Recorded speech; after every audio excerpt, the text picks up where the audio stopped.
The tale began when the imprisoned green dragon, U-Bomb, begged to be released and asked Ujiri why he had done this to them.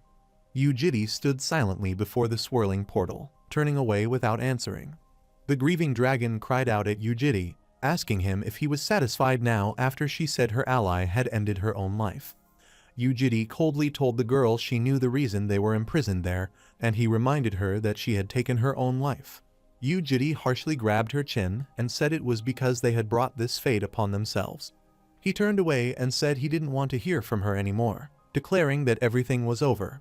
He plunged into the darkness once again, starting his sixth regression as fate repeated itself. He fought desperately against monstrous destruction, but he wasn't able to stop the end from coming. Ujiri thought bitterly that listening to that woman could not possibly change anything. A monstrous beast unleashed fiery destruction, and Ujiri remained resolute, declaring that he did not regret what he did. He released a formless, sword-like surge of energy that crackled violently through the darkness. Ujiri realized after struggling through the hellish world for the sixth time that failures and the experiences they brought were everything. He was ready to charge forward with overwhelming blue energy. His charging ability erupted in a massive explosion, shattering everything in its path. Ujiri descended fiercely into the battle, clashing violently with the roaring monsters amid flames. He swung his lightning-charged blade with deadly precision, striking down the monstrous creature below. He unleashed a devastating slash, tearing through the dragon as blood scattered across the battlefield. But he sighed in exhaustion, realizing that no matter how many monsters he killed, there was still no end to them. The system declared that Earth had become an apocalyptic anomaly, and Ujiri had failed to save it. Even so, the grand clock rewound the time of the world, and he was sent back once again to face fate. Ujiri quietly thought that maybe his endless struggle had not been completely meaningless. The system announced that the time of the world would begin again. People in the street stared in fear and confusion as a strange, door-like portal suddenly appeared before them. A man tried to calm everyone down near the glowing portal, saying not to panic even as others felt something was terribly wrong. The reckless man smiled for a photo near the portal, unaware that terrifying monsters were looming right behind him. The terrified woman froze in shock as chaos erupted, and her phone slipped from her hands and shattered on the ground. In the 21st century, horrifying monsters poured out of the portal as people screamed and fled in panic. Gates opened across the world, and monsters began pouring out everywhere, throwing humanity into chaos. It seemed humanity was about to perish, but after finding a new spark of hope, they entered a new era called the New Genesis. Young hunters with extraordinary potential from around the world were gathered and raised in an artificial land called Hedling. That was the founding of World Academy City, known as Lair, where the new generation of hunters was trained. Even the regressor, who had returned for the 7th time, headed toward Lair once again. A brutal man grabbed the terrified woman by the hair and threatened to kill her unless everyone backed off. The hostage-taker refused to surrender as armed men surrounded him and demanded that he release his hostage immediately. The desperate man shouted that he was doomed anyway, so they might as well die together. Ujiri appeared behind the hostage-taker and coldly reminded him that they had told him to surrender. Joe Hoshik panicked in shock, realizing he hadn't even sensed Ujiri approaching from behind. Joe Hoshik cursed in frustration as he violently shoved the woman away. He attacked Ujiri effortlessly, warning him not to be so arrogant as to think he could win, but Ujiri smartly dodged the strike. Ujiri calmly corrected him, saying he was not a pig cop, but a real police officer. He swiftly counterattacked, striking him with fierce precision and leaving him stunned. He slammed Joe Hoshik into the ground with overwhelming force, shaking the entire area. Ujiri calmly warned the man to watch his strength, casually admitting he had let his guard slip for a moment, as he revealed himself as a police officer from Lair Metropolitan Station. Joe Hoshik, a former superhuman and human trafficker, was cornered by police and took a civilian hostage while trying to escape. Ujiri looked down at the defeated Joe Hoshik and quietly wondered why someone like him had appeared there in the first place. He calmly explained that he had simply picked the man up along the way. A colleague praised Jiri for his work, while quietly noting that he seemed different than before, wondering if Jiri had always been so tall, noticing that he even looked more handsome than she remembered. Another colleague excitedly asked Jiri if he was the one who caught Joe Hoshik, and Jiri calmly confirmed it. He nervously joked that he hoped Jitty hadn't beaten Joe Hoshik too badly, worrying they might get in trouble for using excessive force again. He noticed that none of the faces around him were familiar, since this was his first time coming to work and meeting everyone after beginning his regressions. The officers teased Jitty about looking stronger and asked him to help instead of just standing there as they dealt with the aftermath of the incident. Jitty calmly took control of the situation, telling the others to return to their duties as he handled everything from there. He began regressing and abandoned his normal life because the baby dragons, known as the hatchlings, were dying, threatening the world's future. Once the hatchlings grew to a certain point, they came to Earth for entertainment and to collect happy experiences. But a few hatchlings, driven mad by war and malice, lost control, succumbed to despair, and ultimately died. Meanwhile, other hatchlings, unable to fulfill the mission life had given them, ended their own lives as their hearts stopped. Whenever this happened, the adult dragons came to attack humanity, enraged by the death of their young. The regressor relived his life repeatedly and grew immensely powerful, yet it still wasn't enough for him to protect the entire world on his own. That's why, in this regression, Jitty decided to try a completely different approach. A coworker called out to Jitty and shyly asked if he had plans after work, mentioning a good restaurant, but no one to go with. She nervously invited Jitty to dinner, but he calmly apologized and said he already had somewhere to go. Jitty coolly told her he was leaving for Europe, stunning her with his sudden departure. He arrived in Florence, Italy, where the peaceful city scenery contrasted sharply with the chaos he had left behind. A cheerful child smiled brightly as she played with U-Bomb in a warm, peaceful moment filled with innocence and joy. In a quiet garden, Jitty greeted the green dragon, who turned in surprise, her soft expression hinting at a mix of curiosity and unease. Jitty calmly told her that he needed her to come with him, his serious expression leaving no room for refusal. The girl softly greeted Jitty as a mysterious skill awakened, granting her the ability to understand foreign languages and scripts. She asked Jitty why he had come looking for her, and he calmly replied that he had important business with her. She asked Jitty whether he recognized her, and he confirmed that he did. Jitty asked her if she knew who he was, and she confidently replied that she did. The green dragon recognized him as Jitty and asked if she was right, leaving him standing there in surprise. Jitty angrily demanded to know where she had heard that name.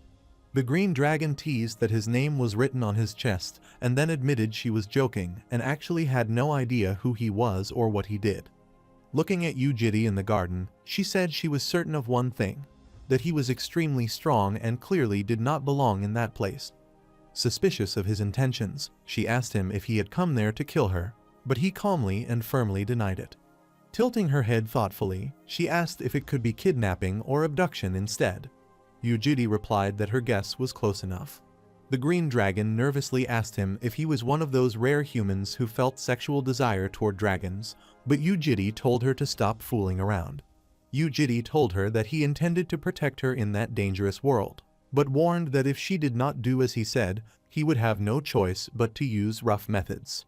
It was said that the Green Dragon clan's eyes could see providence, making them more perceptive and quicker at understanding situations than other clans. Jitty stood beside her and urged her to make a wise decision. U-Bomb asked him with a faint smile if he would treat her kindly as long as she behaved and listened quietly.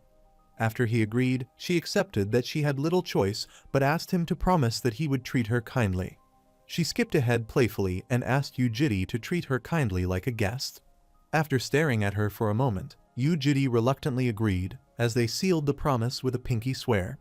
After arriving in the city surrounded by tall buildings, the green dragon peeked from behind a wall and hesitated with a soft murmur.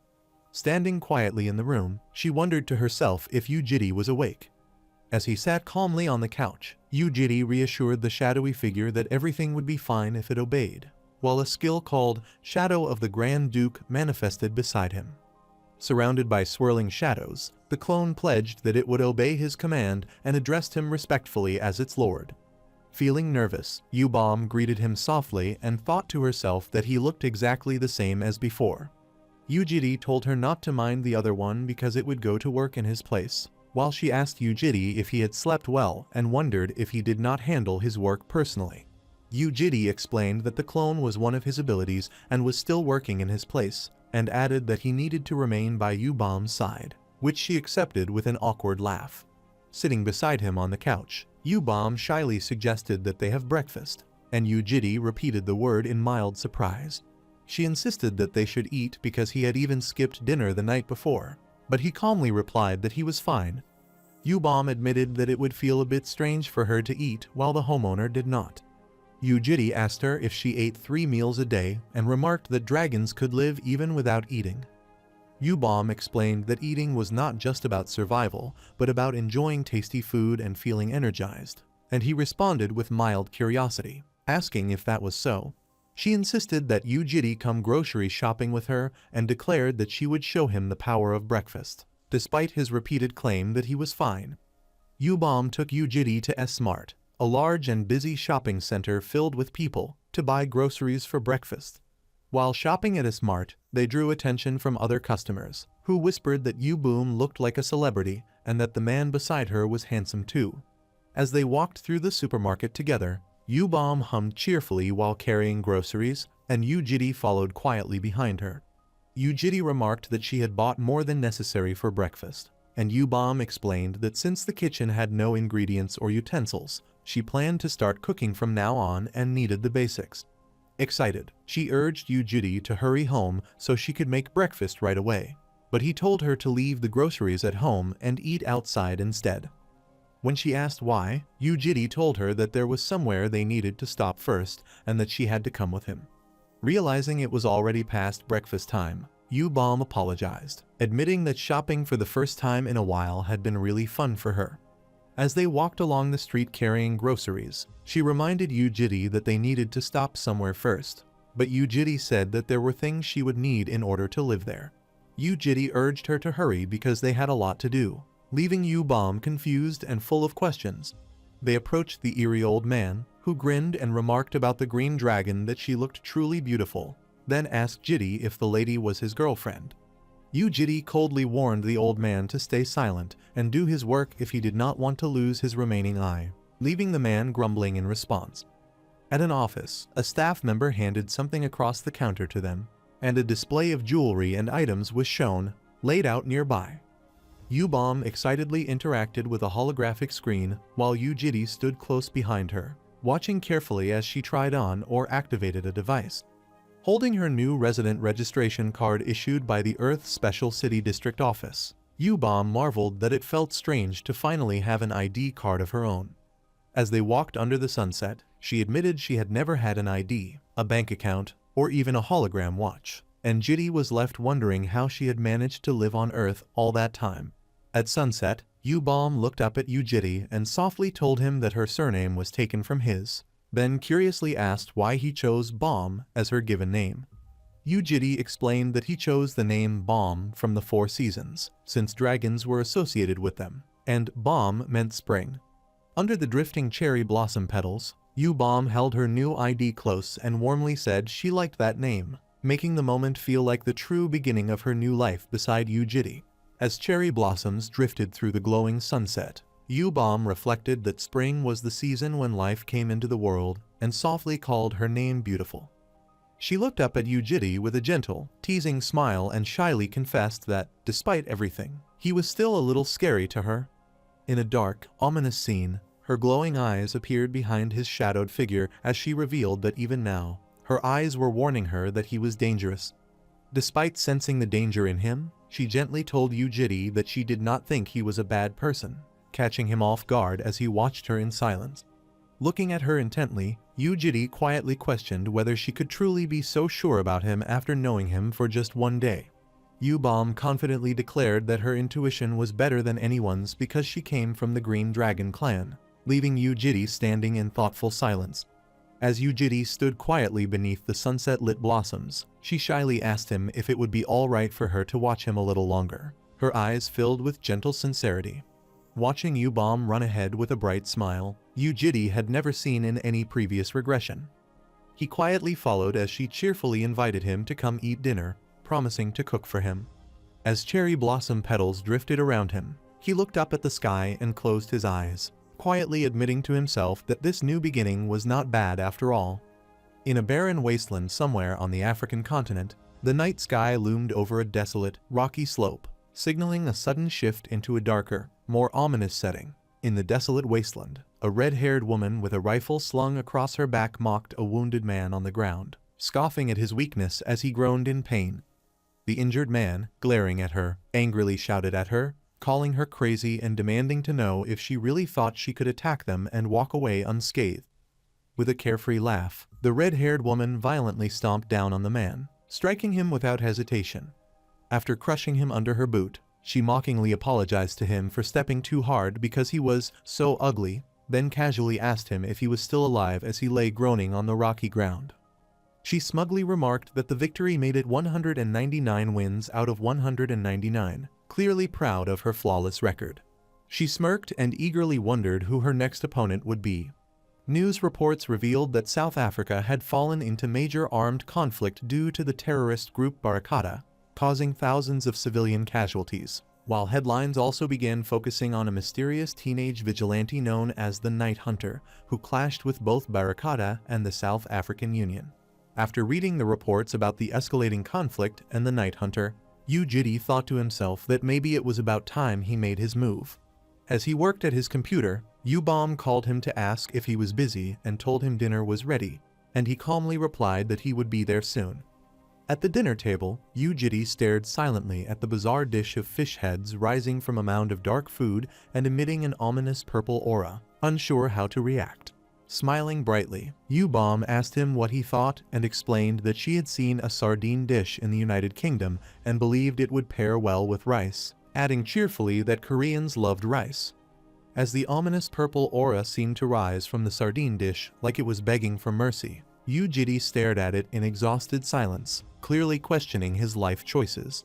He casually announced that she was going to get red tomorrow, leaving Ubom to pause and question what he meant.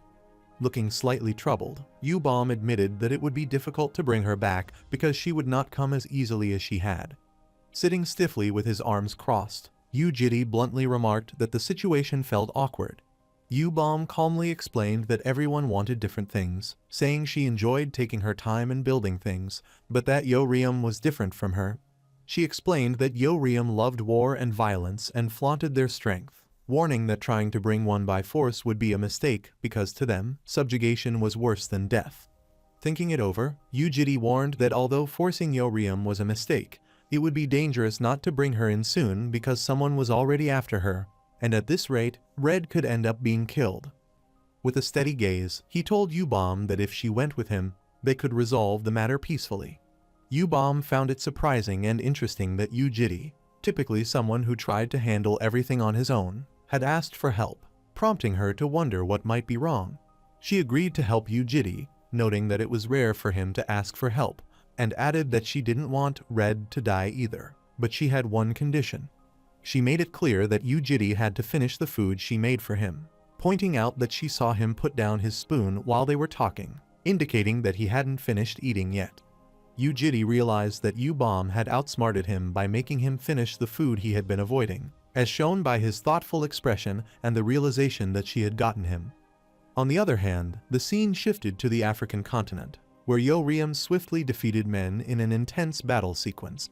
She expressed disappointment over her 200th victory, feeling unsatisfied with the weakness of their opponents, and wondered where to find a more challenging fight. She noted Green Dragon's location in Europe and considered heading there amid the chaos. Two men reflected on how their elite forces were defeated by a girl, with one of them emphasizing that she should not have been underestimated, calling her a battle-crazed monster.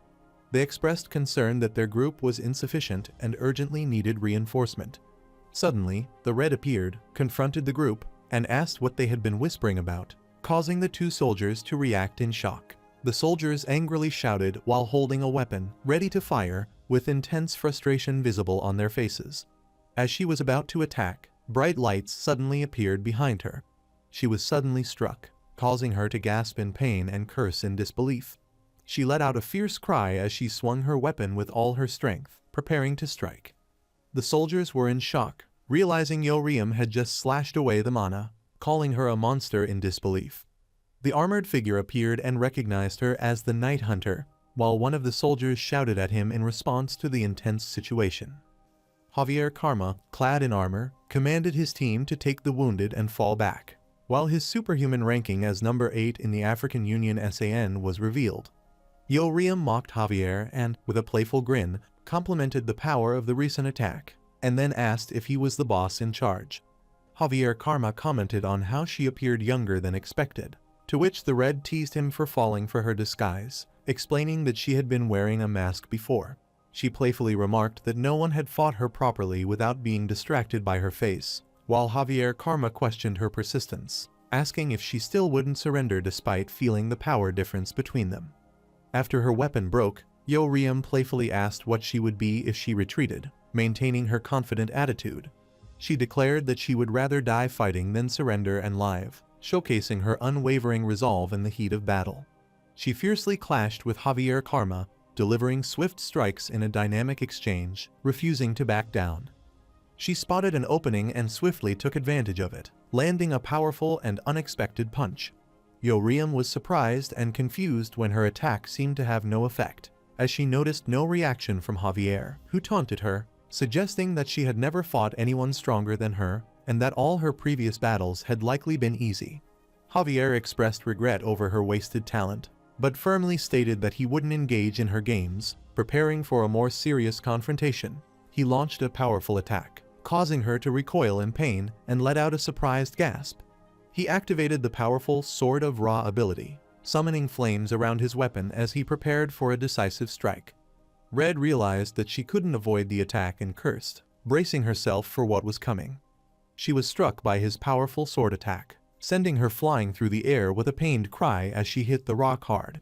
Javier acknowledged her strength, impressed that she had managed to block his attack by quickly strengthening her arms, and decided he needed to increase his own output to keep up. She noticed her sudden movement, realizing she had fled the scene. The Red found herself in a vulnerable position, being restrained by a green dragon, who seemed to have gained the upper hand in the situation. Yoriam, surprised, asked why U-Bomb was there, to which U-Bomb replied that she had come to save her after hearing she was in trouble. She questioned U-Bomb's attempt to save her, mocking her for just appearing out of nowhere, while U-Bomb expressed concern, warning that she had been told she would die if she kept fighting like that. Yoriam told her not to interfere with her fights and insisted that she would fight until the end, no matter the consequences. U-Bomb pointed out that their fun would end if the red-haired dragon died, prompting a confused reaction from her. She reminded the red-haired girl that her death wouldn't affect only her, urging her not to ruin the fun they were having together. Yoriam remained silent, clearly considering the situation with a troubled expression. She questioned whether they should run away, noting the strength of their opponent, while U-Bomb assured her that her ally would handle the situation. Yoriam expressed surprise and asked U-Bomb if she was referring to her guy, to which U-Bomb confidently affirmed.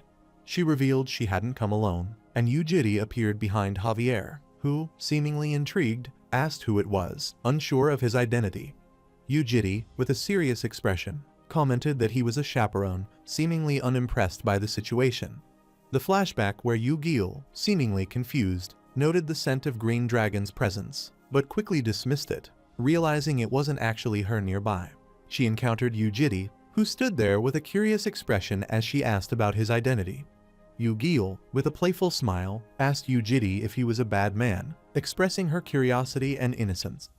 Back then, Jiri mentioned being a chaperone, which caught the attention of Javier, who repeated the term in confusion, wondering if that was really the role.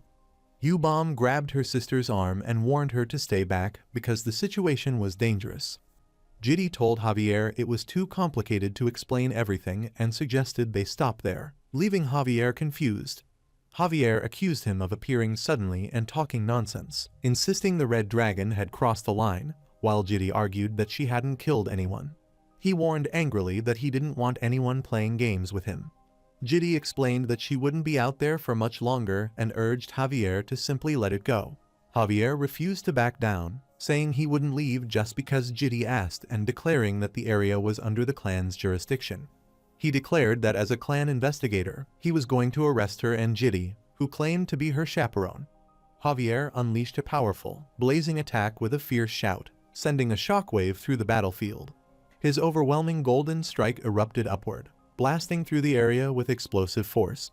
He stood amid the swirling flames and dust, mocking that if Jitty was truly with that monster girl, an attack like this shouldn't hurt him. Jitty trickingly stood behind him, found the situation frustrating, and taunted Javier, saying that even as an 8th-ranked superhuman, he was still overly uptight.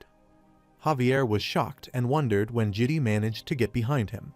He summoned the Sword of Ra, unleashing its blazing power as he charged into battle. But he was struck down by Jitty's sudden attack just as he unleashed the Sword of Ra.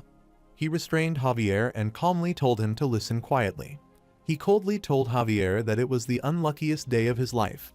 He explained that Javier's unluckiest mistake was meeting an unforeseen monster, and while he was distracted by the girl, he couldn't react in time to the monster's attacks, which resulted in him losing both his arms and even his eyes. He pinned Javier down and threatened that he would forget everything, leaving Javier terrified and begging him to wait. Javier screamed in agony as blood splattered, but it was noted that healing superhumans within the sand could easily restore lost limbs and eyes. However, even if Javier's wounds could be healed, the fear now imprinted in him would never disappear. It was shown that fear was an effective weapon, and Jitty made ruthless use of it as Javier suffered in terror. It was revealed that even Jitty, the adolescent dragon fighter known as the Night Hunter, was not immune to fear either. Yoriam stared in shock and asked Green what kind of monster Jitty really was.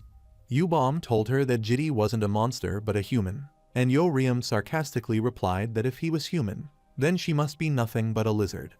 Jitty addressed Yoriam as the Red Dragon and offered her a place to live under his protection, promising freedom and support whenever she needed anything. Jitty warned that if Yoriam ever left his protection, things would become terrifying. Ubom hugged the panicked Yoriam from behind and told Jitty to let her calm down and explain everything to her later.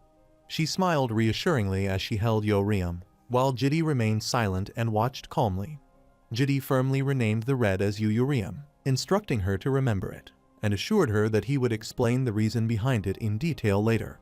Ubom teased Red that she had grown since the last time, but Red snapped back angrily that she wasn't in the mood to joke, while Jitty walked ahead in silence.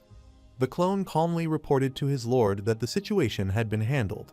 Deep within the rainforests of the Amazon, Jitty sat quietly as Yu-Gi-Oh approached him, her excitement palpable. Jitty praised the clone for his good work and said he would finish things there before returning. He realized she was too much of a brute for his clone to convince alone, so he thought it was a good decision to send Ubom with him. Yu-Gi-Oh asked Jitty whom he had just been talking to. Yu-Gi-Oh cheerfully teased Jitty, saying it was nothing but that his smartwatch was here, joking that he seemed to enjoy talking to himself. It was revealed that Yu-Gi-Oh was a gold dragon who loved attention and had lived her third of 6 lives basking in fame as a celebrated star. It was implied that although Yu-Gi-Oh's fame was glamorous, its downsides led her to become the dragon who caused the most destruction, which was why she ended up alone in the middle of nowhere. She excitedly showed off the smartwatch to Jitty, calling it super cool, while he watched her with a calm, serious expression. Yu-Gi-Oh happily marveled that the smartwatch projected a crisp screen above, excitedly saying she had never seen anything like it before. Jitty asked her why she was out in the rainforest and remarked that she should be with humans for entertainment because there was nothing here but beasts and bugs. Yu-Gi-Oh was shocked and asked how he knew that, reacting with surprise to his accurate observation. She excitedly realized she recognized the green dragon, saying she could smell her presence on him and confirming their connection. Jitty quietly mentioned the gold dragon, and Yu-Gi-Oh suddenly asked if she had become afraid of humans now. Yu-Gi-Oh awkwardly admitted that although she wasn't truly afraid of humans because she had lived among them before, their strange stares and the way some people kept following her still made her feel uneasy and a little scared. When asked if she liked the bread, she explained that, as a dragon, she didn't really need to eat it. With a simple snap of his fingers, Jitty unleashed the Void's Shallowest, a terrifying subdimension capable of swallowing an entire city. He casually pulled out a bag of bread even as eerie, shadowy hands emerged from the void, leaving the girl stunned by his calmness. Yu-Gi-Oh stared in amazement as she realized the bag was truly filled with real bread, sparkling with excitement. She was stunned by the delicious smell of the bread as the man calmly confirmed that he was truly giving it to her. She was shocked to see the bag filled with so many treats, excitedly wondering why he had donuts and blueberry egg tarts as well. Jiri firmly urged the gold dragon not to stay alone in the dangerous forest and to come with him instead, assuring her that her friends would be there and she would be safe among her own kind.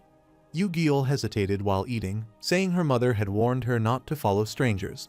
Jiri added softly that he would even buy her macarons too, trying to coax the gold dragon to come with him. Yu froze in wide-eyed surprise, crumbs on her lips, as she processed his unexpected offer and invitation. The scene shifted to a bright city skyline, signaling that they were about to return from the rainforest to the human world. Yoriam stood on a balcony with a cold, sharp gaze, quietly watching the city below as petals drifted past her. She briefly glimpsed Javier and Jiri, who had confronted each other earlier. Yoriam cursed under her breath, her expression darkening after remembering her past. Yubom quietly noticed her in the distance and softly murmured, recognizing her presence with concern. She turned her eyes where the gold dragon happily followed the man to his home, chattering about bread and promising not to ask for more. Yu stuffed her cheeks with bread, then suddenly froze in surprise because she blissfully devoured the crunchy yet soft macaron, marveling that it tasted like heaven as she enjoyed the sweet treat with pure delight. Yubom warmly welcomed Jiri back, and he calmly thanked her. Yu excitedly recognized Green, while Yubom smiled softly and greeted Gold again, saying it had been a long time since they last met. Yubom warmly hugged Yu, telling her she had become even prettier, and confessed how much she had missed her after such a long time apart. Yu happily greeted Yubom and asked when she had been living there with Jiri, and Yubom invited her to say hello to Red as well. The clone welcomed Jiri back, and Jiri praised his work before ordering him to return to his duties. Yoriam quietly appeared at the doorway while Jiri stood in silence, holding his belongings with a tense expression. Yoriam clicked her tongue in irritation, looking away with an annoyed expression. Yu enthusiastically called her while raising her hand, seemingly filled with joy and excitement. She fussed over Yoriam, asking how she had been and scolding her for smoking again, complaining that red dragons always did things that were bad for them. In a comedic moment, Yoriam angrily grabbed the blonde chicklet by the beak to shut her up, then exploded in fury, threatening to rip her beak out if she didn't stop talking, while the tiny blonde looked shocked and teary-eyed. When asked about their ages, Yubom calmly replied that she was 20, while Yu cheerfully answered that she was 10. After a brief silence, she reluctantly said that Yoriam was 16. Yu proudly declared that dragons grew faster than humans and insisted that they should not be treated like children. She curiously asked whether the name Yoriam was fake, and the red-haired girl casually replied that she did not know. Smiling gently, the green-haired girl explained that it was the name he had given her and introduced herself as Yubom. Yu looked surprised and said that they had not even had their coming-of-age ceremonies yet, so she could not believe they already had names, especially since those names were supposed to be special and not something given so simply. When she said she must be Kiel, Jiri confirmed it and told her that from then on, her name would be Yu. Looking surprised, she heard him declare that that one would be called Jayal, leaving her startled into silence. She asked if he had known it was Blue's egg, and Jiri replied that it was a polymorph who would be born soon, so they needed to be careful with her. Yu remarked that he knew a lot for a human and asked how he knew so much, but he coldly replied that there was no need for her to know. He told them to listen carefully and said that they only needed to follow one rule. He told them to enjoy themselves but warned them not to leave the fence, and when they asked what he meant, he added that they should not hide themselves from him. He stated that their entertainment would be under his control and supervision, and Yoriam scoffed, asking sarcastically if he was some kind of commie. The three girls exchanged awkward looks and sat in uneasy silence. Yubom said that she understood, meaning that they could still have fun as long as they stayed nearby. Smiling brightly, she suggested that they go out for a while since they would be living there and needed to get identities and supplies. The gold dragon excitedly said it sounded fun. The red-haired girl pointed out that they did not even have any money, and Yu reassured them not to worry about money and just enjoy themselves. Holding out a card gratefully, Yubom thanked him and eagerly asked how much they were allowed to spend. Jiri glanced back at her and calmly told her that she could spend as much as she wanted. At the store, Yubom pushed a shopping cart with a cheerful blonde sitting inside it and pointing ahead excitedly. A series of transaction notifications from Chiwon Bank rapidly appeared, listing multiple large cash payments until a final alert flashed that the credit limit had been reached. Yu Jiri sat in silence on the couch, staring at the screen in front of him, while the girls happily unpacked their shopping bags, one eagerly wondering what to try on first and another examining a new item with interest. He hesitated as Yubom handed back the card, apologizing and asking if they had spent too much, then added that she had wanted to buy some clothes for him too, but could not because they had reached the credit limit. Jiri simply told her that it was fine. Yu Gil excitedly called out for him to look, showing off the many outfits she had bought because they were so pretty.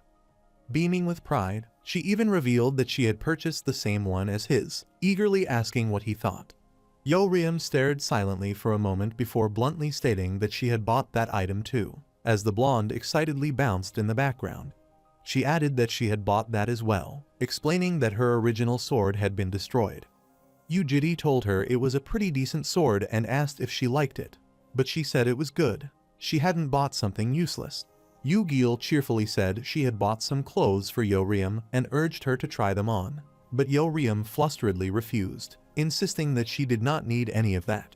Yubom explained that Yeoryum was not very good at expressing her feelings but was actually grateful, and he responded with quiet relief. Yu Jiri noticed that Bom seemed empty-handed and asked if she had not bought anything, but she smiled and said she had bought something too, pointing out the item placed on the table. Yu Jiri looked at the small item in surprise and realized it was a simple potted plant. Bom said that it felt nice to take care of plants, and when he asked what she meant, she quietly continued tending to it. Gently holding the small pot, she said that it would eventually flower and become something memorable. With a soft smile, she whispered that it would last forever. She turned to Yu Jiri with a thoughtful expression and said she was curious about something. She told Yu Jiri that, as he knew, their idea of entertainment was not limited to eating and drinking, and then asked if there was a way to experience everything fully while still under his supervision. Bom looked surprised as he held out the application for the Lair Academy city entrance and asked the girls whether they wanted to attend school. They leaned forward in surprise, exclaimed in disbelief at the sudden mention of school. After finally returning late at night from a long and exhausting interview, the three dragon women entered the apartment building, complaining about the delay, and then noticed with concern that Jiri was not there. Yu Gil nervously admitted that she had a horrible thought and tearfully worried that if both of them succeeded and she failed, she would be the only one not going to Lair. Yeoryum angrily scolded her for always imagining the worst-case scenario and jokingly told someone to stuff her face with bread. Yu Gil sadly said she was going to fail because she was a pig, while Jiri calmly wished them good luck with the interviews. Yu Gil rushed to Jiri in panic, cried that they would fail her after the interview, and he reassured her that she would not fail. Yubom asked where he had been, and he replied that he had been getting something. Yu Gil sniffed the air and said it smelled good, asking what it was. Jiri told Yu Gil that it was something she liked, and her eyes sparkled with excitement as she eagerly guessed that it might be bread or macarons. He looked at Yu Gil seriously and said it was something she liked even more. A talk show host excitedly announced a special guest on his dinner show and introduced the world-famous pop star Baby Yellow, who cheerfully greeted the audience and thanked them for having her. The host asked Yu Gil if she knew much about the show, and she enthusiastically replied that it was a program where she could talk while eating tasty food and that she was looking forward to it. He confirmed that their excellent chefs would cook her favorite dishes on the spot during the show. The host laughed and asked Miss Yu Gil what she enjoyed eating the most, joking about the rumor that she survived only on morning dew. Yu Gil laughed and said she was still human, then thoughtfully revealed that what she liked most was fried chicken and soda, which were brought to them by Jiri. Gil excitedly said the food smelled amazing and would be really tasty, and Yeoryum questioned how it could be her favorite if she had never had it before.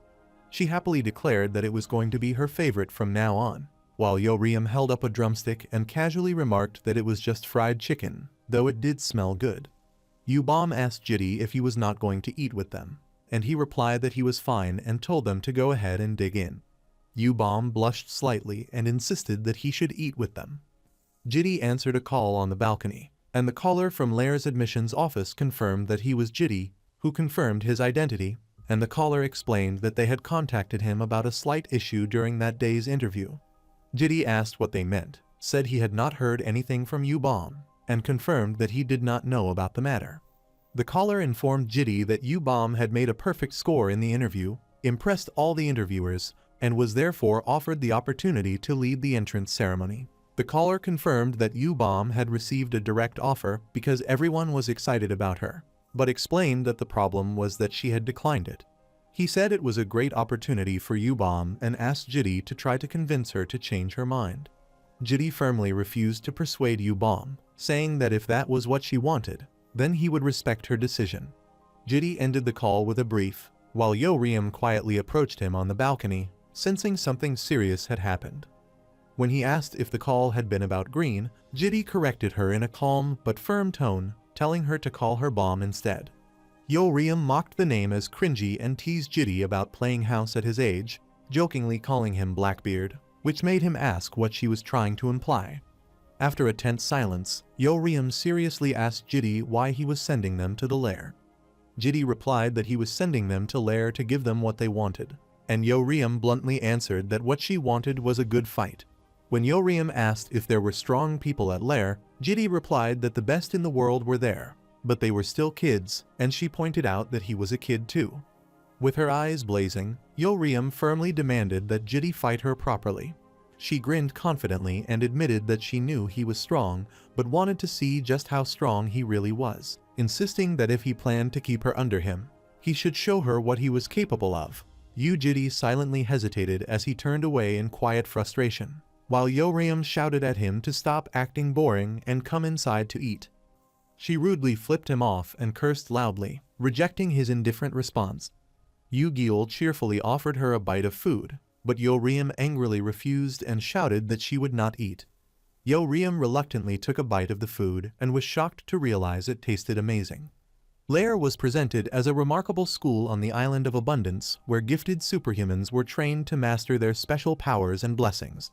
The cadets who trained in Lair were revealed to be the elite children of CEOs, royal families, and geniuses. The academy was criticized for maintaining a rigid structural hierarchy among its elite cadets. Yu-Gil marveled at how amazing the Lair was as she walked through the academy, noting that only the super rich and nobles were admitted.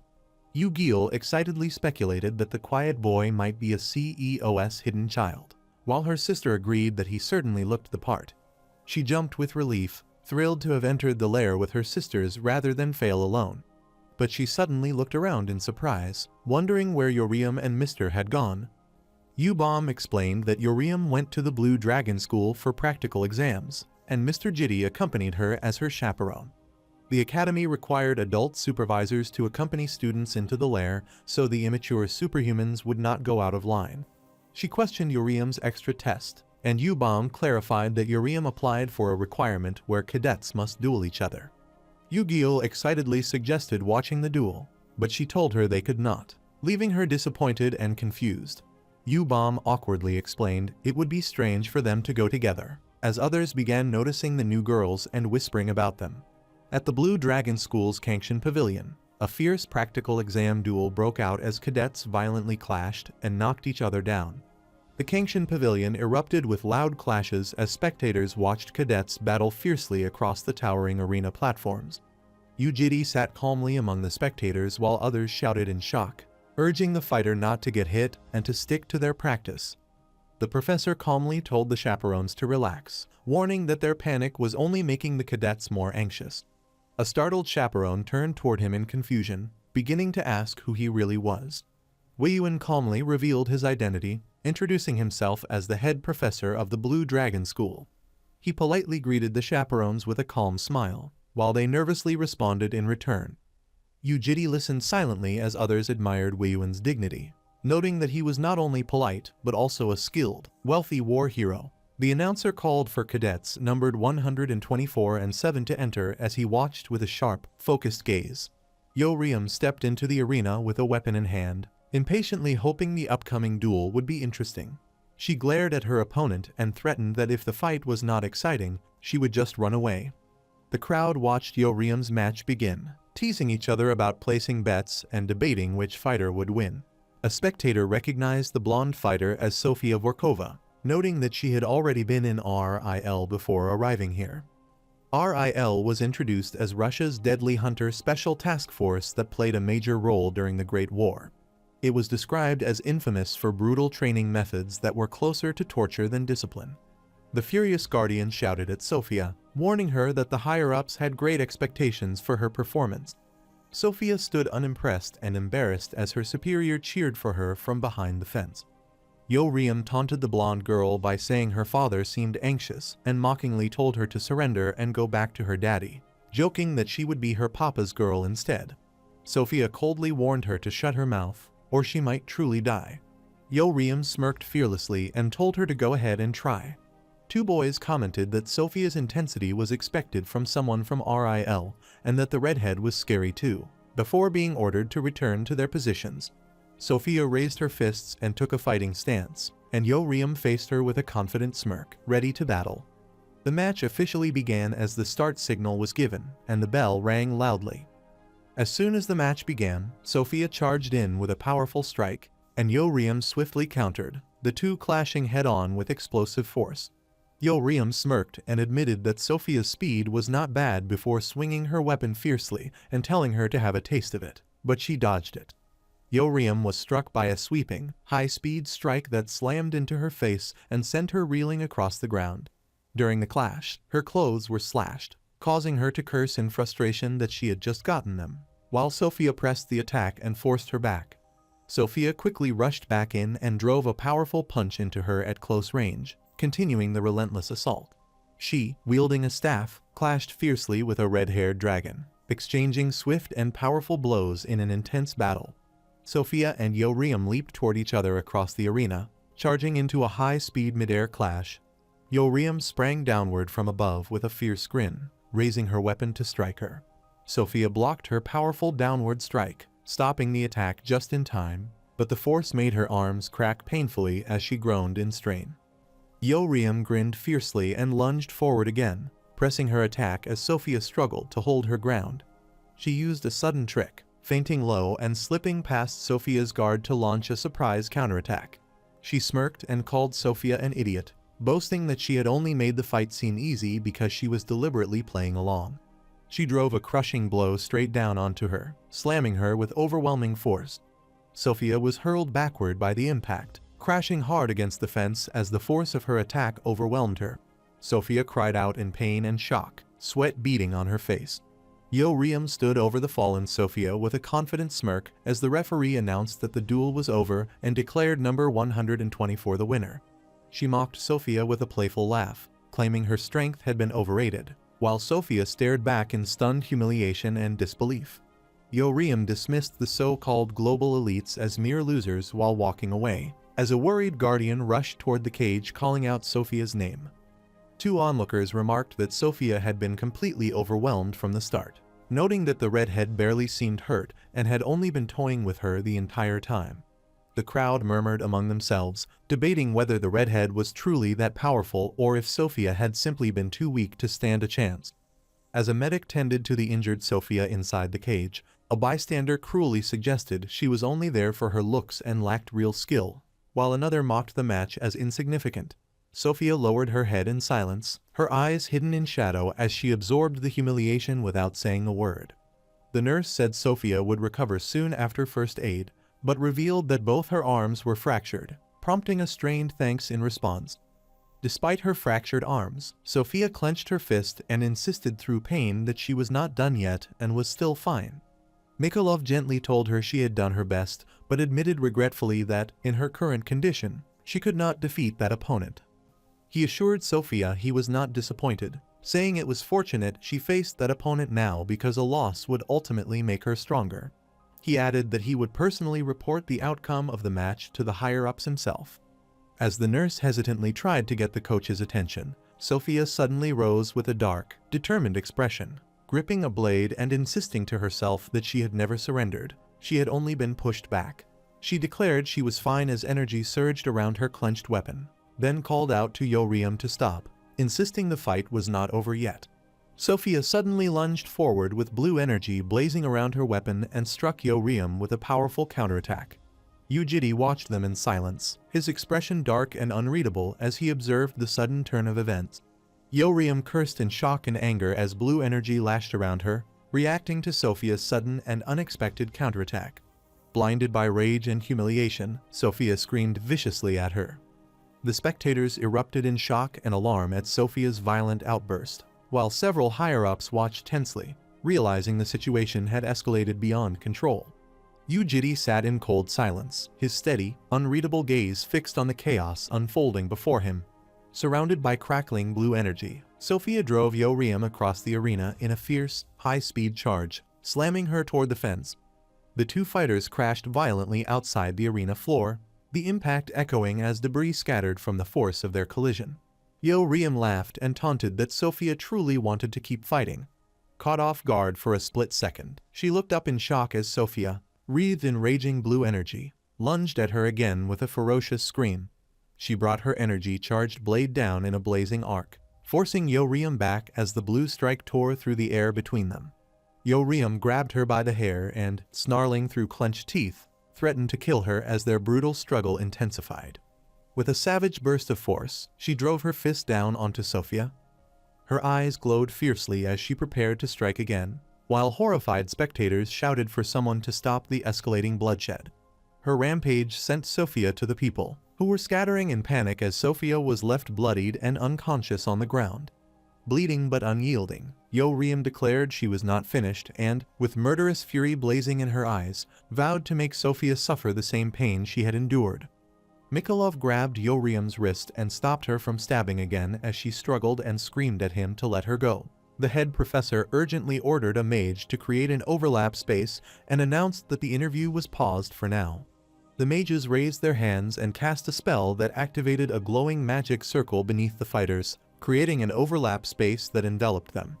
Inside the overlap space, Yoriam stood and threw her knife on the floor as the furious blonde man pointed at her and demanded to know why she had tried to kill Sophia, while she angrily argued that Sophia had been the one who stabbed her first.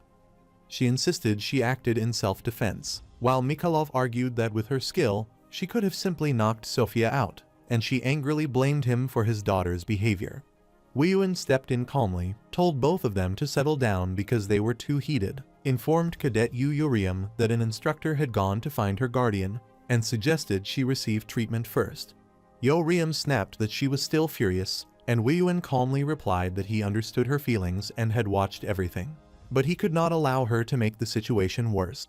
She turned her head back with a tense, confused expression. Weiyuan warned her that if she escalated the situation any further, he would no longer be able to protect her, and it could end up affecting her entire family.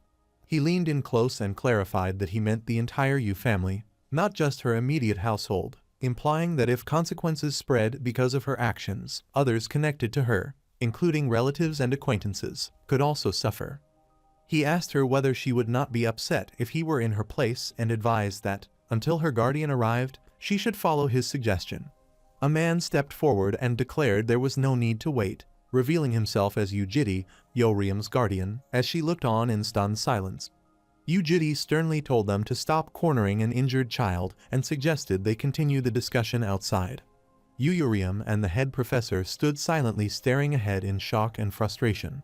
Later, inside a modern building, Weiyuan served a famous Taiwanese oolong tea during a private meeting and remarked that tea was said to calm the mind as they sat down to talk. He formally acknowledged Yu-Jitty of House Yu and noted that he must be a high-level ranker for entering the overlap space so easily. He quietly admitted he had never heard of their household and decided to investigate them further. During the meeting, Weiyuan awkwardly apologized for the incident and admitted he did not know where to begin, while Sophia's guardian and Yu-Jitty listened in tense silence. He remarked that it was a relief neither girl was seriously injured, noting that Cadet Yoriam had also been discharged, while Sophia lay in a hospital bed recovering.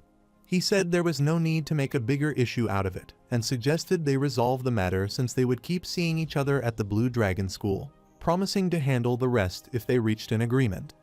After a moment of silence, the blond man introduced himself as Mikolov, Sophia's guardian, and apologized first, admitting that his daughter had started the incident. Mikolov admitted that Sophia was still young and immature, explaining that her emotions had gotten the better of her during the incident. But Yu-Jitty firmly stated that he would not accept the guardian's apology. Mikolov reacted in shock, while he calmly stated that there was no point in apologizing since the Guardian had not been involved in the incident. Mikhailov angrily urged them to take it easy as fellow Guardians and demanded to know if they understood where he came from. Yujiri pointed out that they were not in the same position and questioned whether people from Mikhailov's place apologized in such a way. Mikhailov angrily shouted, asking him if he was expected to bring an injured child there to apologize. Yujiri calmly answered yes, firmly confirming that was exactly what he meant. Weiyuan nervously urged them to calm down, trying to ease the rising tension between them. Yujiri stated that he was not there because of the girl and said he was actually curious why Mikhailov had not stopped her when he saw her running at another child with a knife.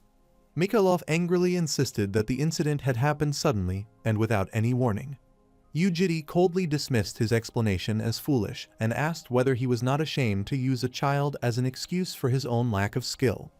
Mikhailov warned that his patience had limits and threatened, asking if they wanted to make an enemy out of Ril. He insulted Yujiri's background in anger, but Yujiri calmly warned that the dagger had been very sharp and that things would have turned serious if Yoriam had been unlucky, leaving Mikhailov shocked and asking when he had acted. He pointed out that Mikhailov's sheath had been too loose, which was why he had not even noticed when a child took the dagger. Mikhailov insisted that his Kai sense had been at its highest, unable to believe he had failed to notice the dagger being taken. Yujiri coldly addressed Mikhailov and warned him to avoid empty alleyways, asserting his dominance as Mikhailov stood shaken beneath him. Yujiri stated that he was leaving if they were finished and turned to walk away. Mikhailov stood stunned while Weiyuan let out a nervous, awkward laugh as the tense encounter came to an end. After leaving the confrontation, Yujiri quietly asked Yoriam outside the room if she was feeling alright, and she calmly reassured him that it was only a minor scratch while confidently remarking that he knew how difficult it was to kill Reds. Yujiri expressed quiet relief upon hearing she was fine, while she responded with silence, her calm but distant expression revealing unspoken thoughts. Yoriam hesitantly asked Yujiri if he thought she was in the wrong. Yujiri admitted that he had been wondering whether everything that happened was truly his own fault. Yoriam admitted that she was really upset, but wondered if she should have been the bigger person in the situation. Yujiri first reassured her that she had handled the situation well, then turned back and coldly advised that if she ever chose to kill Sophia next time, she should do it somewhere without any witnesses. As he walked away without looking back, Yoriam watched him with a faint, conflicted smile. She warned him not to regret his words later, since he was the one who had told her to do it, and Yujiri simply accepted it calmly.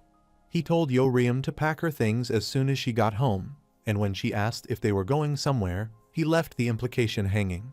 Yujiri informed her that she would be moving into his lair, and she jokingly asked if he meant the dorm, already imagining Yu-Gi-Oh happily chattering there.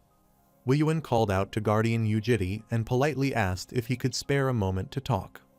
When he stopped them in the hallway, Yujiri coolly noted that he thought their discussion was already over, but Weiyuan gently insisted there was still something important to discuss regarding pupil Yu Yoriam and asked him to hear it out. She irritably said she did not want to hear any more nagging, but Weiyuan laughed lightly and replied that it was not nagging, but rather an offer of a great opportunity. He offered her the position of freshman representative for Blue Dragon School, leaving her surprised as she repeated the title in disbelief. Weiyuan explained that as a freshman representative, Yu Yoriam would become the literal face of Blue Dragon School, receive a scholarship and artifacts, and even gain media exposure. Yujiri remarked that it was a sudden offer and questioned whether the professor could handle everything alone, but Weiyuan calmly assured him that he did not need to worry about it. Weiyuan added that he happened to be friends with Vice Principal Ma Namjoon, prompting Yujiri to fall silent with a hardened expression. Weiyuan urged him to carefully consider the proposal, assuring him that he would not find an opportunity like this anywhere else. Upon hearing the claim about being friends with Vice Principal Ma Namjoon, Yujiri narrowed his eyes in grim realization, concluding that it was only natural since both men were, in his view, demonic humans. It stated that demonic humans relied on the void for their power instead of gaining blessings like superhumans did. It was revealed that demonic humans were driven by blind rage and murderous intent toward humans, and because of them, the world once faced a great danger. In both his first and second lives, Yujiri lost someone precious to the demonic humans. Although Yu Jiri had imagined killing Wei Yuan countless times when Wei Yuan first appeared before him, he restrained himself and endured his anger. He restrained himself because he believed Wei Yuan needed to die while carrying a far heavier burden, and he calmly replied that he understood what was being said. He stated that what truly mattered was Yo-Riam's own opinion, emphasizing that he was merely her guardian and not the one to decide for her. Wei Yuan agreed with a light laugh, acknowledging that the final decision ultimately depended on the girl herself. He informed Yo-Riam that Blue Dragon School would undergo many changes and expressed his hope that she would represent the school, especially at the upcoming end-of-year event. He warmly clasped her hands and asked if she would join him in shaping the future together. But Yo-Riam bluntly refused the offer, declaring that she did not want to join, and when Wei Yuan asked if he had misheard her, she firmly confirmed that he had heard correctly. She decided to go home to pack her things, casually admitting that she had only come to the interview because she had been bored and lying on her bed. When asked for more, she bluntly admitted that she had simply been bored and wanted to get into fights. Wei Yuan fell silent, forcing a strained smile as he processed her blunt and reckless confession. He looked down through the window and calmly told Yo-Riam to look down below, and she responded in confusion, asking what he meant by down. Looking down, they saw a group of reporters gathered below, and she asked in surprise who those people were. He warned that Yo-Riam's future now depended on what he chose to tell the reporters, making it clear that her life was in his hands and asking if she understood. But Red casually dismissed Wei Yuan's warning with a cheerful goodbye and walked away with Yu Jiri, leaving Wei Yuan standing behind them in stunned silence. Wei Yuan watched them leave and coldly warned that he hoped pupil Yo-Riam would not come to regret her decision. As soon as Yo-Riam appeared, reporters recognized her and rushed forward, calling out her name and urgently asking her to explain the knife fight incident that had happened 2 hours earlier. As the reporters swarmed closer, they bombarded Yo-Riam with questions, asking whether she held any feelings towards Sofia Vorkova and demanding to know if she had anything to say about the incident. Overwhelmed by the reporters crowding around her, Yo-Riam shouted in frustration, asking what was wrong with all of them. A reporter excitedly informed Yo-Riam that her interview was going viral on Korean internet communities and pressed her, asking whether she had caused a scene to draw attention to her family's revival. Surrounded by flashing cameras, she remained silent as reporters fired rapid questions at her about why she applied to Blue Dragon School and what she planned to do there. As Yu Jiri asked the reporters to stop troubling an injured child, Yo-Riam smirked and declared that if they wanted an answer, she would give them one. She grabbed the microphone and boldly repeated their question about what she would be doing, catching the reporters off guard and leaving them startled. Holding the microphone with a mischievous grin, she teasingly gave a provocative one-word answer that left the crowd stunned. They arrived at the dorm within the lair, a modern residential complex surrounded by cherry blossoms and overlooking the sprawling city below. Overwhelmed with excitement, Yu Gil gasped in awe at the enormous, luxurious dorm interior, exclaiming that it was unbelievably huge. Thrilled at the thought of living there, she dashed upstairs to claim the best room, while Yo-Riam quickly protested that the biggest room belonged to her. Eyes sparkling with excitement, she gasped in awe as she rushed into the spacious, sunlit bedroom, exclaiming that it was unbelievably amazing. Delighted by the spacious bed, the latest model TV, and the warm sunlight streaming through the windows, she gleefully flopped onto the mattress and admired every corner of the beautiful room. With a smug grin, Yu Gil declared that since it didn't look like a bad room, she would be using it from now on. With a sly smile, Yo-Riam pointed out that the balcony was perfect for smoking and confidently declared that the room was hers. Flustered and indignant, Yu Gil protested that she had called the room first and pointed out that Yo-Riam had said she would take the biggest one, which was actually the other room. But she told Yo-Riam she could have the room, and Yo-Riam remarked a smug, good girl, leaving Gil blinking in surprise. On the other hand, Yu-Bom carefully sprayed the water on the egg and lovingly greeted it. Yu Jiri asked her why she had sprayed water on the egg, and she explained that it was like prenatal education, as blue dragons loved water. She revealed that when the time for hatching was near, the dragon egg's polymorph was automatically removed, revealing its true form. Yu-Bom mentioned that everyone had been talking about Yo-Riam lately, which caught Yu Jiri's attention. Her interview had sparked significant attention, with various people commenting on her sharp rebuke of reporters and her personal rights stance. while others shared mixed opinions about her behavior and appearance. Yubom overheard a conversation involving a sensitive word, which prompted a surprised reaction and an attempt to hide it.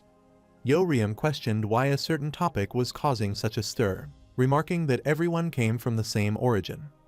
Yeogil inquired about a sensitive topic, and when Yeoryum acknowledged her curiosity, she teasingly asked if she really wanted to know more. Yeoryum playfully teased her about educating her on the topic of the birds and the bees, suggesting it was time for them to learn. Yeogil expressed discomfort and reluctance about hearing the topic, recalling that her mom had always said there was no need to know too much. Yeoryum firmly told her that she didn't have the right to refuse, and then proceeded to tease her by saying she would explain everything about the sensitive topic. Yeogil initially resisted hearing the topic, but after being teased, she reluctantly gave in and agreed to listen. She called out for help in distress, as she sought assistance from Mr. Jitty, who appeared unfazed by her plea. The scene showed a peaceful moment. Yeoryum rested in bed, having fallen asleep comfortably with the pillow beside her. Yeogil urgently woke Yeoryum, telling her there was a problem, and Yeoryum responded in confusion because she was tired from staying up all night, and was asked what she had been doing. Yeoryum confessed that she had been watching porn, and Yeogil responded with a nonchalant expression. Yeogil said there were more pressing matters at hand, and Yeoryum, yawning, responded that she would be dead if it wasn't pressing. She was surprised and asked why everyone was there as she noticed others in the room. Yubom called out to Yeoryum, saying she thought Jaeal was about to hatch, while showing an egg that was shaking. Everyone reacted with excitement as they witnessed the hatching of the egg, marking the birth of a life. Yujidi reflected on the last time he witnessed the birth of life, which had not been as beautiful as the current moment. Amid the burning city, a trembling hand reached out desperately as a voice pleaded for him to save their child. The woman warned the captain that it was too late. A grieving mother cried that her child was not breathing, and the others said the child died as soon as it was born. Yujidi recalled that the environment had been unsafe, the hospital had been blown up, and the tragic memory of the baby's death had not been pleasant. He had thought he would never have to remember those painful memories, but seeing the scene before him made him question why they resurfaced now. Yeoryum noticed the small blue creature slowly stirring awake, its tiny body twitching and shifting as if it had just regained consciousness. The tiny blue dragon pushed its head out of the cracked egg, blinking its bright eyes as small shell fragments fell around it. Yubom smiled brightly and congratulated the tiny dragon on its hatching, happily calling it Jaeal. Yujidi asked where she learned to care for the dragon, and Yubom gently replied that their mother used to do the same for them. Yubom asked Yujidi if he wanted to hold the baby dragon, but he calmly declined and said he was fine. Yeogil excitedly shouted that she wanted to hold the baby dragon, eagerly volunteering herself. Yubom gently warned her to be careful because the dragon's skin was fragile, and Gil happily cradled it, feeling soothed as she held the tiny creature close. She teasingly asked Yeoryum if she wanted to hug the baby dragon too, and Yeoryum flusteredly insisted that Gil could hold it as much as she wanted. She suddenly pushed the baby dragon into Yeoryum's arms, urging her to try hugging it, and Yeoryum panicked and protested in surprise. The baby dragon suddenly let out a loud cry in Yeoryum's arms, leaving her frozen in shock as she held it. Yeogil grinned and asked if Yeoryum understood now, and Yeoryum admitted that the baby dragon was definitely cute as she held it carefully. They urged Yujidi to try holding Jaeal too, saying the little dragon would be sad otherwise, while he remained silent and hesitant. Yeoryum teasingly mocked his nonchalance and threatened to throw Jaeal at him, saying it would not be her fault if the dragon got hurt. Yeogil nervously asked Yeoryum if she was really going to throw the baby dragon at him as Yeoryum held it with a mischievous grin. Yeoryum smirked and said she had a goal she had kept since moving into the house, then asked if he knew what it was. She gleefully revealed that her goal was to see Jitty panic and then lunged forward with the baby dragon, while Yeogil screamed that she was out of her mind. Yujidi calmly caught the baby dragon midair, leaving Yeoryum disappointed that he did not panic, and Yeogil stunned by how abnormal he seemed. Yubom gently suggested that Yujidi pet the baby dragon since it was already in his arms. Yujidi hesitated for a moment before gently reaching out to pet the baby dragon and awkwardly asking if he was doing it right. When he questioned them, Yu-Bom and Yu-Gil cheerfully said they were capturing the rare moment of him gently interacting with the baby dragon. Yu-Bom happily suggested that they all take a picture together while holding a flower, but he curiously asked what the flower was for. She winked mischievously and said the flower was for the photo before gently tucking it into his ears as an adorable accessory, leaving the others confused and surprised by her playful idea.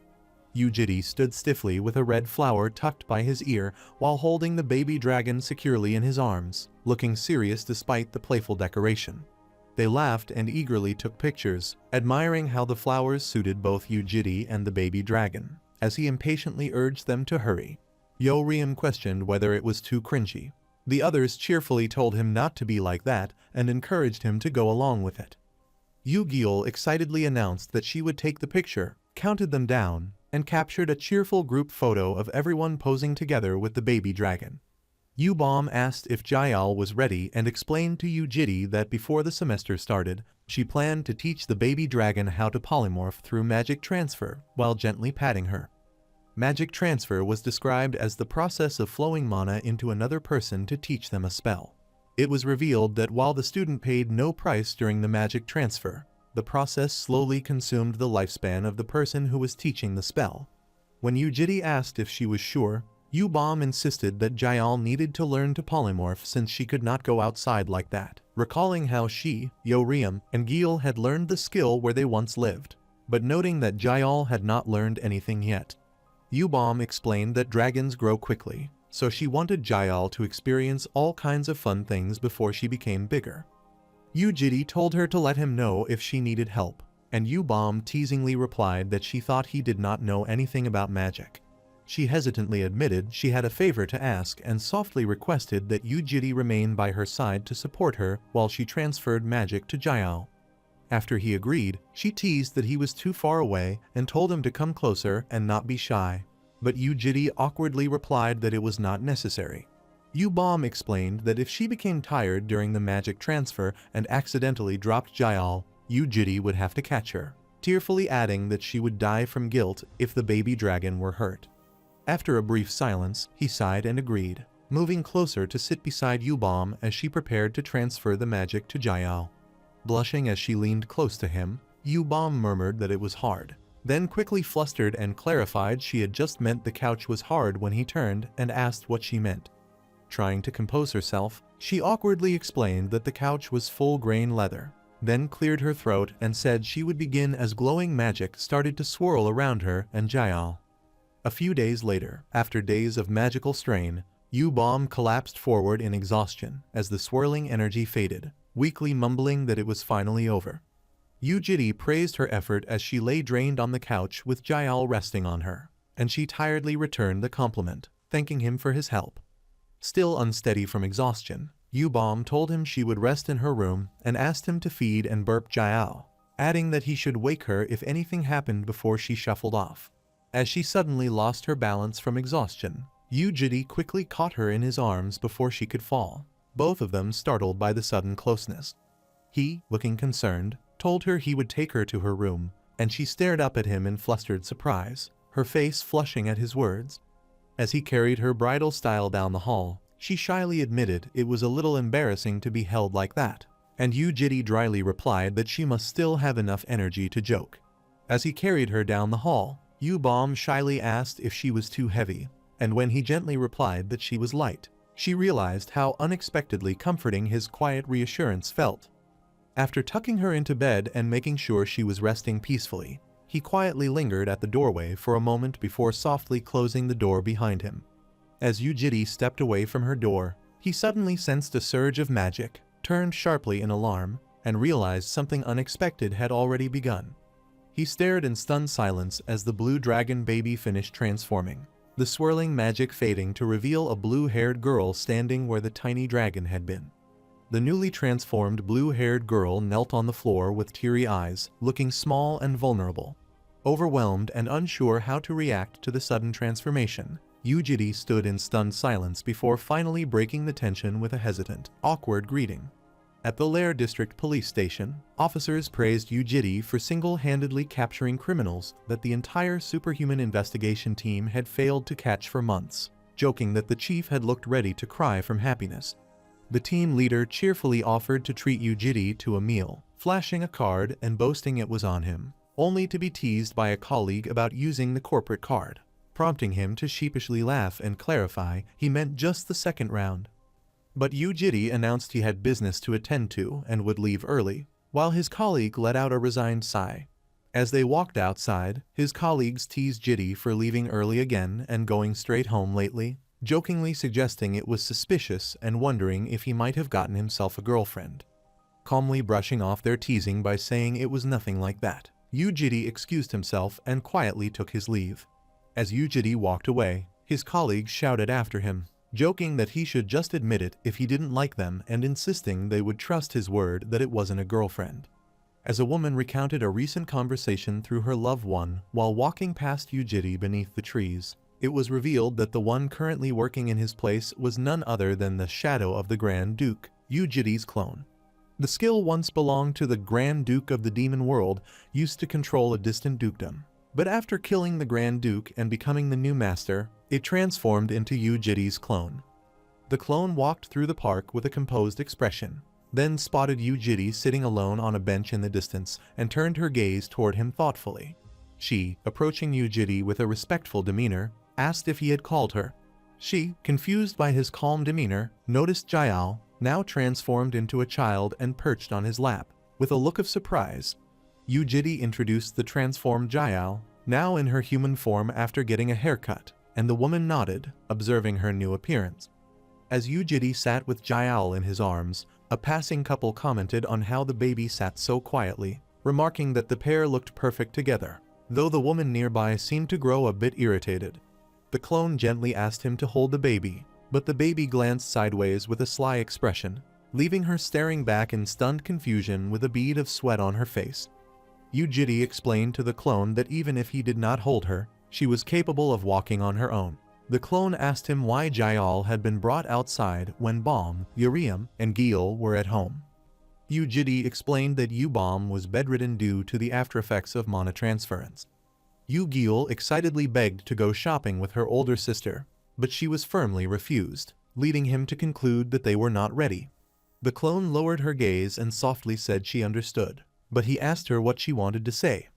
Yujiri told her not to play dumb because all of her emotions and memories were clearly relayed to him. The clone looked troubled and admitted that it was not a complaint, but that she was beginning to question her mission.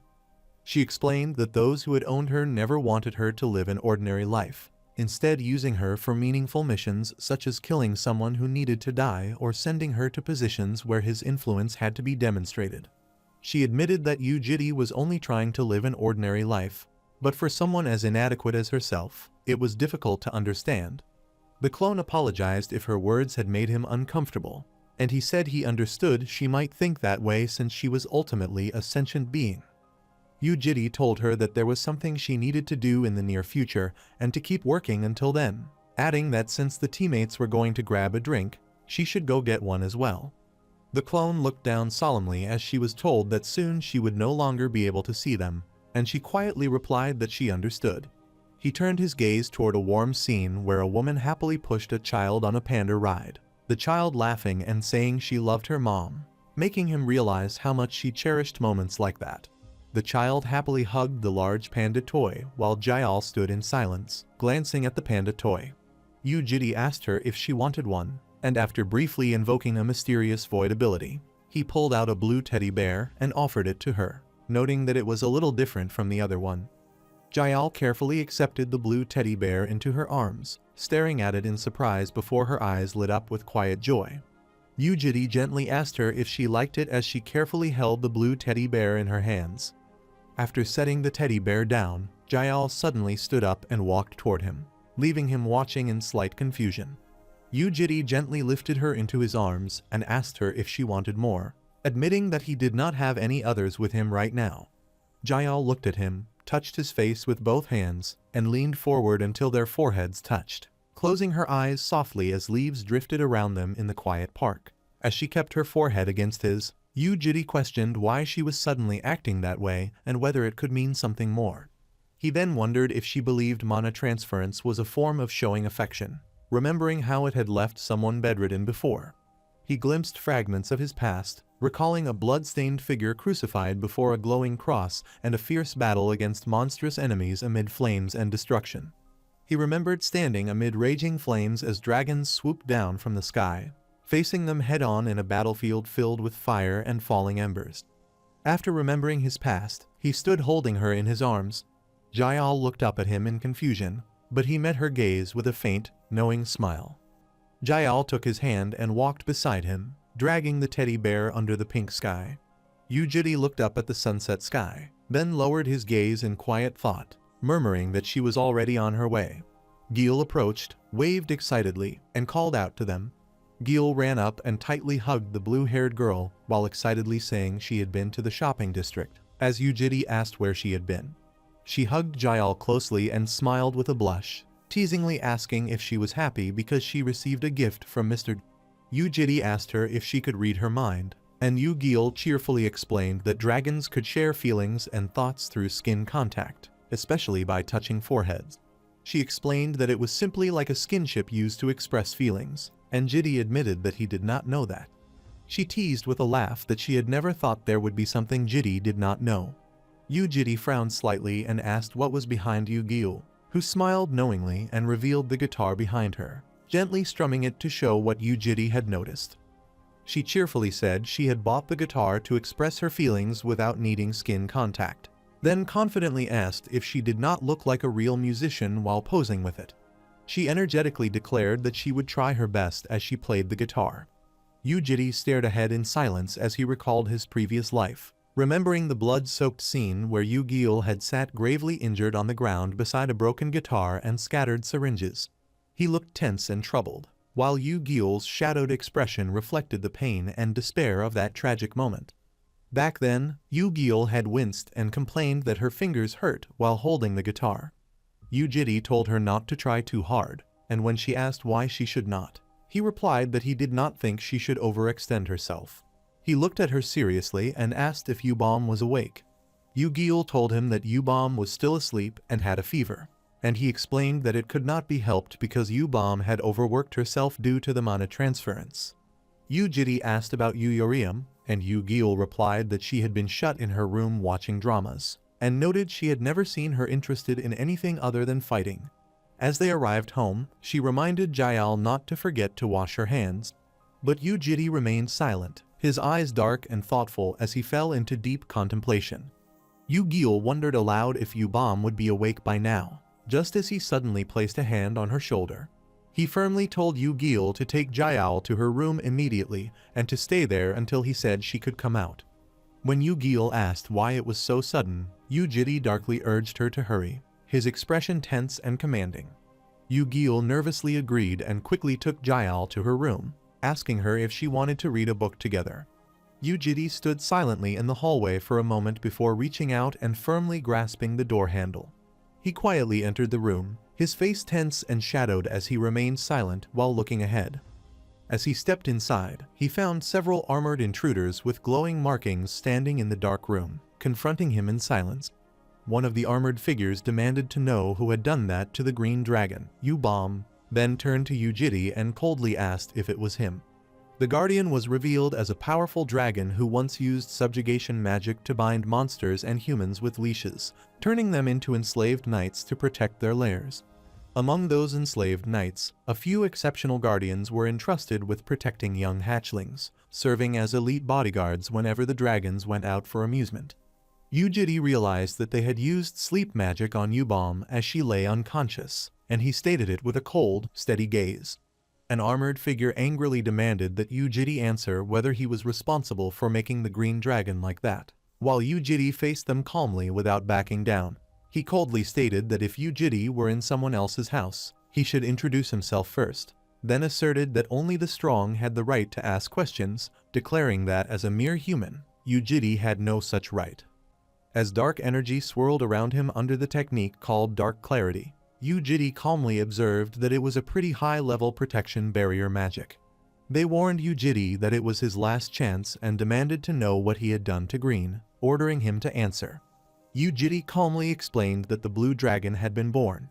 He added that Green had tried to polymorph to teach the newborn, overexerted herself, and ended up bedridden. They asked him about his identity. Yu-Jidi simply replied that he was their guardian, prompting them to scoff, saying that calling himself a guardian was a ridiculous self-introduction. They asked him if he had any idea who he was claiming to protect, and Yu-Jidi said he did, which led him to a certain question. Yu-Jidi inquired of them about how they had arrived so quickly despite the scattered magic being in a distant dimension, prompting them in surprise. Clad in armor and wreathed in dark energy, the Guardians confronted Yu-Jidi, warning that he knew too much for a human and declaring themselves the protectors of the children and keepers of causality, acknowledging his care for the hatchlings, but accusing him of straying far from justice. They told him that he was certain they would cause trouble in the future if spared, and Yu-Jidi suggested that they talk it through. But the Guardians refused to talk and launched an attack, declaring they would make it painless. They unleashed a surge of purple energy that blasted toward him, who was standing fearlessly in its path. The Guardian watched in shock as Jidi effortlessly blocked the Sword of Stallion attack with his dark, swirling power. He was pushed back by his overwhelming counterforce and staggered from the impact. After being hurled across the hall and slammed onto the floor with a pained groan, the Guardian lay unconscious from a single devastating blow while his enraged comrades charged forward, determined to overwhelm the calm human together. A surviving armored Guardian hesitated and admitted in alarm that the human was far stronger than they had anticipated. Yu-Jidi cut through the charging Guardians in a single fluid motion, shattering their weapons and breaking their formation instantly. Yu-Jidi stood unfazed in the wrecked hall, his blade glowing faintly as the defeated Guardians lay scattered around him.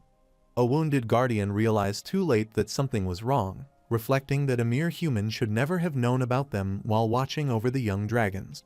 He finally understood that the calm human standing before him was a transcendent being whose power far surpassed anything they could challenge. The battered Guardian trembled in fear as Yu-Jidi stood before him in cold silence, his presence alone enough to crush any remaining resistance. Yu-Jidi calmly suggested they should have talked first, prompting the trembling knight to question whether the entire world was under his rule. Yu-Jidi coldly demanded answers, questioning how they had survived when there should have been a problem in their dimension.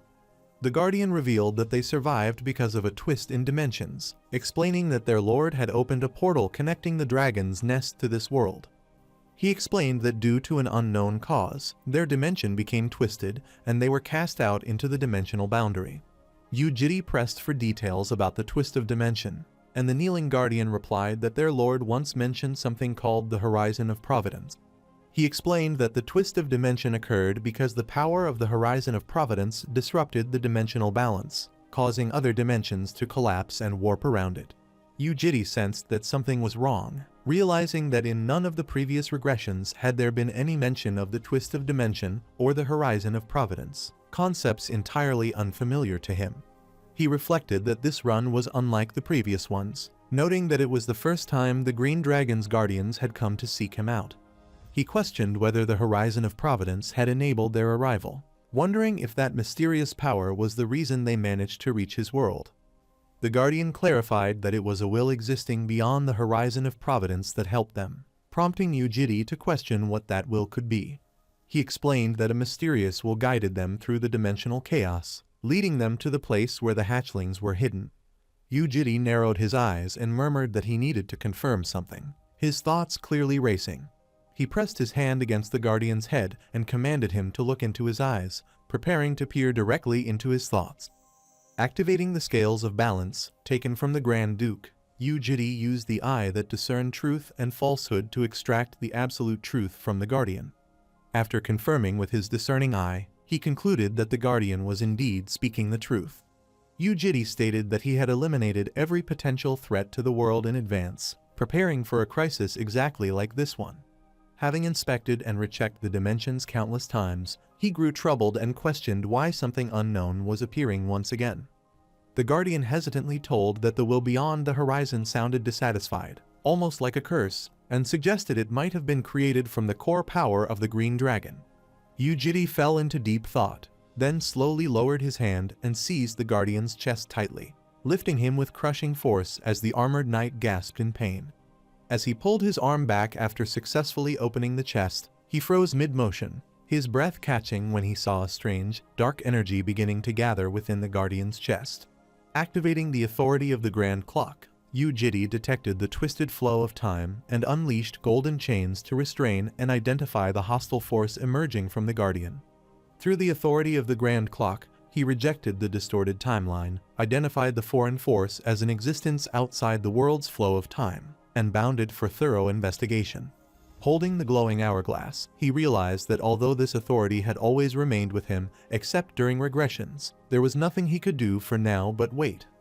The Guardians quietly noted that the strange light had transformed into a clock and concluded that, for the moment, the situation seemed resolved. Yu-Jitty asked them about their plan and calmly remarked that he was already watching over the dragons and that there was nothing left for them to handle there. The Guardians questioned whether there was truly any reason for them to remain and asked him in disbelief if he was genuinely letting them go. Yu-Jitty replied indifferently to the Guardians that, as long as they caused no trouble, he had no intention of interfering with them. The Guardians bowed respectfully and announced that they would take their leave, nervously confirming that they would depart at once. As Yu-Jitty agreed to let them go, one wounded Guardian suddenly declared that he could not leave, drawing Yu-Jitty's silent attention. When asked if he was not leaving, the Guardian affirmed that he would stay because he was the Guardian of History and Causality. Without hesitation, Yu-Jitty struck the self-proclaimed Guardian of History and Causality down with a crushing blow, sending him crashing to the floor with a pained cry. Yu-Jitty stepped on the fallen Guardian and coldly repeated his question, demanding to know if he still refused to leave. Crushed beneath his foot, the Guardian weakly insisted that he still could not leave. Yu-Jitty pressed his foot down harder, and a violent surge of red energy erupted upward around them. He asked one final time if the Guardian would refuse to leave. Pinned against the cracked wall, the Guardian weakly stammered that he still couldn't leave. The Guardians remarked that no matter how many times they spoke, the fallen Guardian wouldn't listen, calling the self-proclaimed savior of history and causality dull and foolish for failing to seize the freedom right before him, then told Jitty to do as he wished. Yu-Jitty was suddenly seized by a surge of blue energy as he declared that he was now fit to become a Guardian, leaving the armored figures stunned in confusion. However, standing amid the shattered remains, the kneeling knight questioned him whether he had killed everyone else except him just to test him, but Yu-Jitty hesitantly denied it. Yu-Jitty admitted he had only thought the other was unusual and asked the knight why he was so determined to protect the Green Dragon. The Guardian explained that he hadn't yet lost loyalty to the Green Dragons, but Yu-Jitty acknowledged his loyalty and firmly stated that the Green Dragon was now under his protection, questioning what the weaker Guardian could possibly do. He said that, despite everything, there was still one role the knight could take on right now. At that moment, two women appeared in the hallway, and Yu-Jitty commanded the Guardian to say hello. Yu-Jitty casually introduced the armored Guardian as the new janitor he had just hired. The armored Guardian stared blankly, clearly stunned by being introduced as a mere janitor. Right after, the once proud Guardian now worked as a janitor, awkwardly washing dishes in full armor while scrubbing plates with rubber gloves. Now dressed in an apron, the armored Guardian let out a quiet sigh as he carried out his new duties.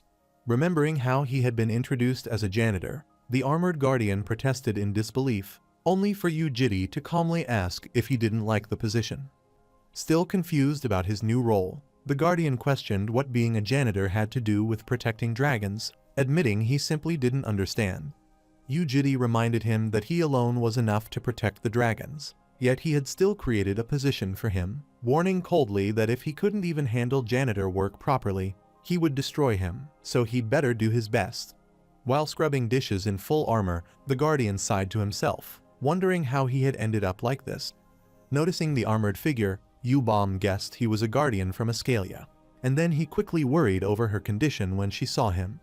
Yu-Bom reassured him with a gentle smile that her illness was only minor, then mentioned she had heard he would be staying to work as a janitor. Holding a plate, the Guardian awkwardly admitted that, yes, that was how things had turned out. Yu-Bom cheerfully told him the apron suited him and said she looked forward to working with him, leaving the armored Guardian flustered by the unexpected warmth.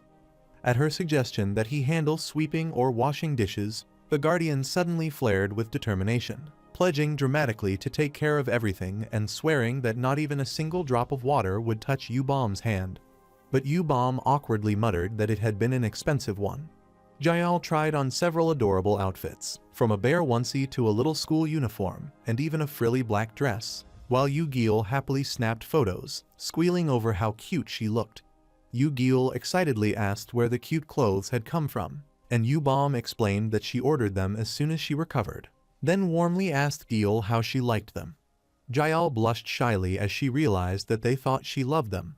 Yu-Gil cheerfully asked the janitor which clothes he liked best, and he replied that all of them suited Jael perfectly, prompting praise for his smooth answer. Yu-Jitty looked serious and reserved, while Yu-Gil laughed brightly and teased the janitor, saying he had a way with words.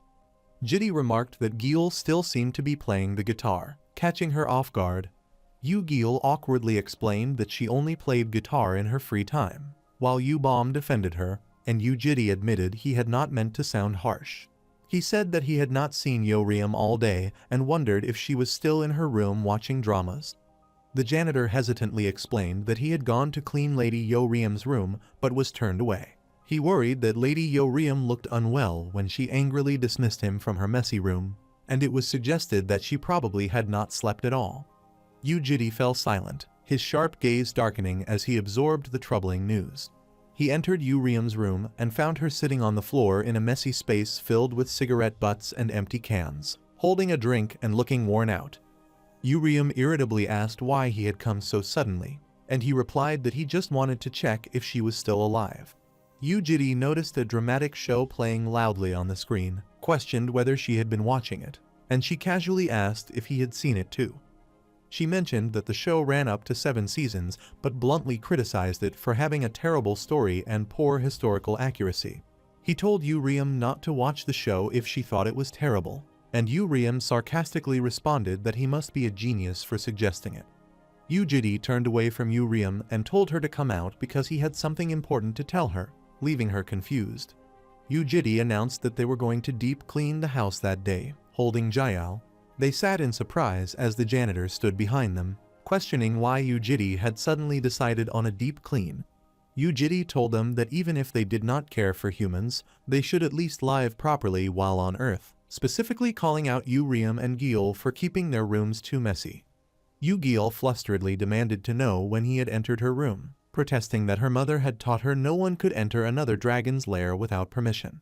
When asked whether her mother had ever told her to clean her room, she panicked and insisted that it was not important right now, while Yubom smiled teasingly beside her. Yu-Jitty firmly instructed them to leave the living room and kitchen to the janitor and to clean their own rooms instead. Yuriam angrily argued that they were dragons and should not have to do the cleaning, while Yu-Gil complained in disgust. Yu-Gil screamed in shock when she pinched her cheek after saying they had chosen it just for her. She loudly declared that she hated dirty things, prompting Yuriam to point out that she should start by cleaning her own messy room. Yuriam arrogantly declared that she would go to the gym and ordered the janitor to clean her room for her, and he submissively accepted her order. Yubom said she had already cleaned her room the day before and left to buy ingredients for dinner, determined to cook a proper meal now that they had more mouths to feed. Yu-Jitty quietly agreed, accepting the situation with calm resolve. Yu-Jitty suddenly froze in alarm when he remembered the strange dish that Yubom had made. Yubom noticed his uneasy expression and asked if he wanted a specific dish, but he quickly brushed it off and told her to have a safe trip. When the Guardian entered Yuriam's room to clean it, he was stunned by the overwhelming mess scattered all over the floor. He grimly remarked that even without a nose, he could sense the terrible stench, comparing the room to the demon world and deciding it was even worse.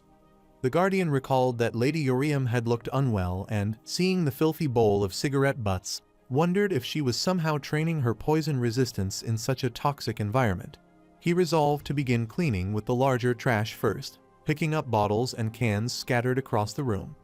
As the janitor began cleaning, Yu-Jitty's clone suddenly appeared behind him and warned him not to throw something away, realizing it was a can. He lectured the Guardian that cans and plastic had to be sorted before disposal, and internally criticized him for not knowing basic cleaning or recycling practices. The janitor sensed the demon world's energy lingering on it, wondering if it might belong to his master's clone. Yu-Jitty's clone impatiently asked the janitor why he was just standing there and whether he planned to spend all day in the room. The janitor reluctantly agreed to continue cleaning, privately noting that the clone was acting just like the real one. Yujiri confronted his clone in the messy room, demanding to know why they were not cleaning, while the janitor realized in shock that both the real Yujiri and his clone were present. The clone coolly claimed he was merely advising the janitor to do his job properly, while the janitor angrily thought about the authority backing him. Yujiri told his clone not to just stand there but to help the janitor clean, explaining he had sent him because the room was too much for one person, leaving the clone taken aback. On the other hand, Yu-Riam strained intensely as she lifted a heavy barbell at the gym, focusing on her workout. Yu-Bom visited the produce section at the store, carefully selecting fresh fruit for dinner. Yu-Giel nervously opened her closet when the clothes inside started moving, while Jiao watched beside her. Yujiri's clone and the Guardian worked together to haul out bags of trash as the house grew quiet under the warm glow of the setting sun. After finishing the task, he respectfully announced that everything was done, and Yujiri responded with calm approval, praising him for his good work. After being shown the destination on the laptop, the clone realized that he would be heading to Moscow, Russia. He was informed that the Demonic Humans organization, Invisibility, was researching a transcendent-type demonic human in Moscow, and he was ordered to finish his police work within the week before departing for Russia. Yujiri instructed the clone that once he arrived, he must locate the Commander-class transcendent demonic human known as Prototype X. With a steady gaze, the clone calmly replied that he understood the mission and would begin preparing immediately. Yu-Bom cheerfully announced that she was home, her bright smile and sparkling eyes filled with excitement. When she returned home with groceries, the armored janitor welcomed her respectfully, while the others marveled at how much she had bought, and she cheerfully remarked that with more mouths to feed, she should cook more food. As the clone informed him that Lady Yu-Bom had returned and was prepared to leave, Yujiri suddenly stopped him by a firm voice telling him to wait. With a stern and determined look, he firmly stated that he needed them to exchange clothes immediately. Yu-Bom cheerfully announced, "Bon appetit," as she proudly presented her strangely glowing homemade dish to everyone. As they sat around the table, Yu-Giel excitedly remarked that the soup tasted just like the one she had in Escalifa, while Yu-Riam calmly added that it was not too bad. She wistfully said she wished Mr. Janitor could eat with them, but Yu-Riam bluntly reminded her that he does not even have a mouth.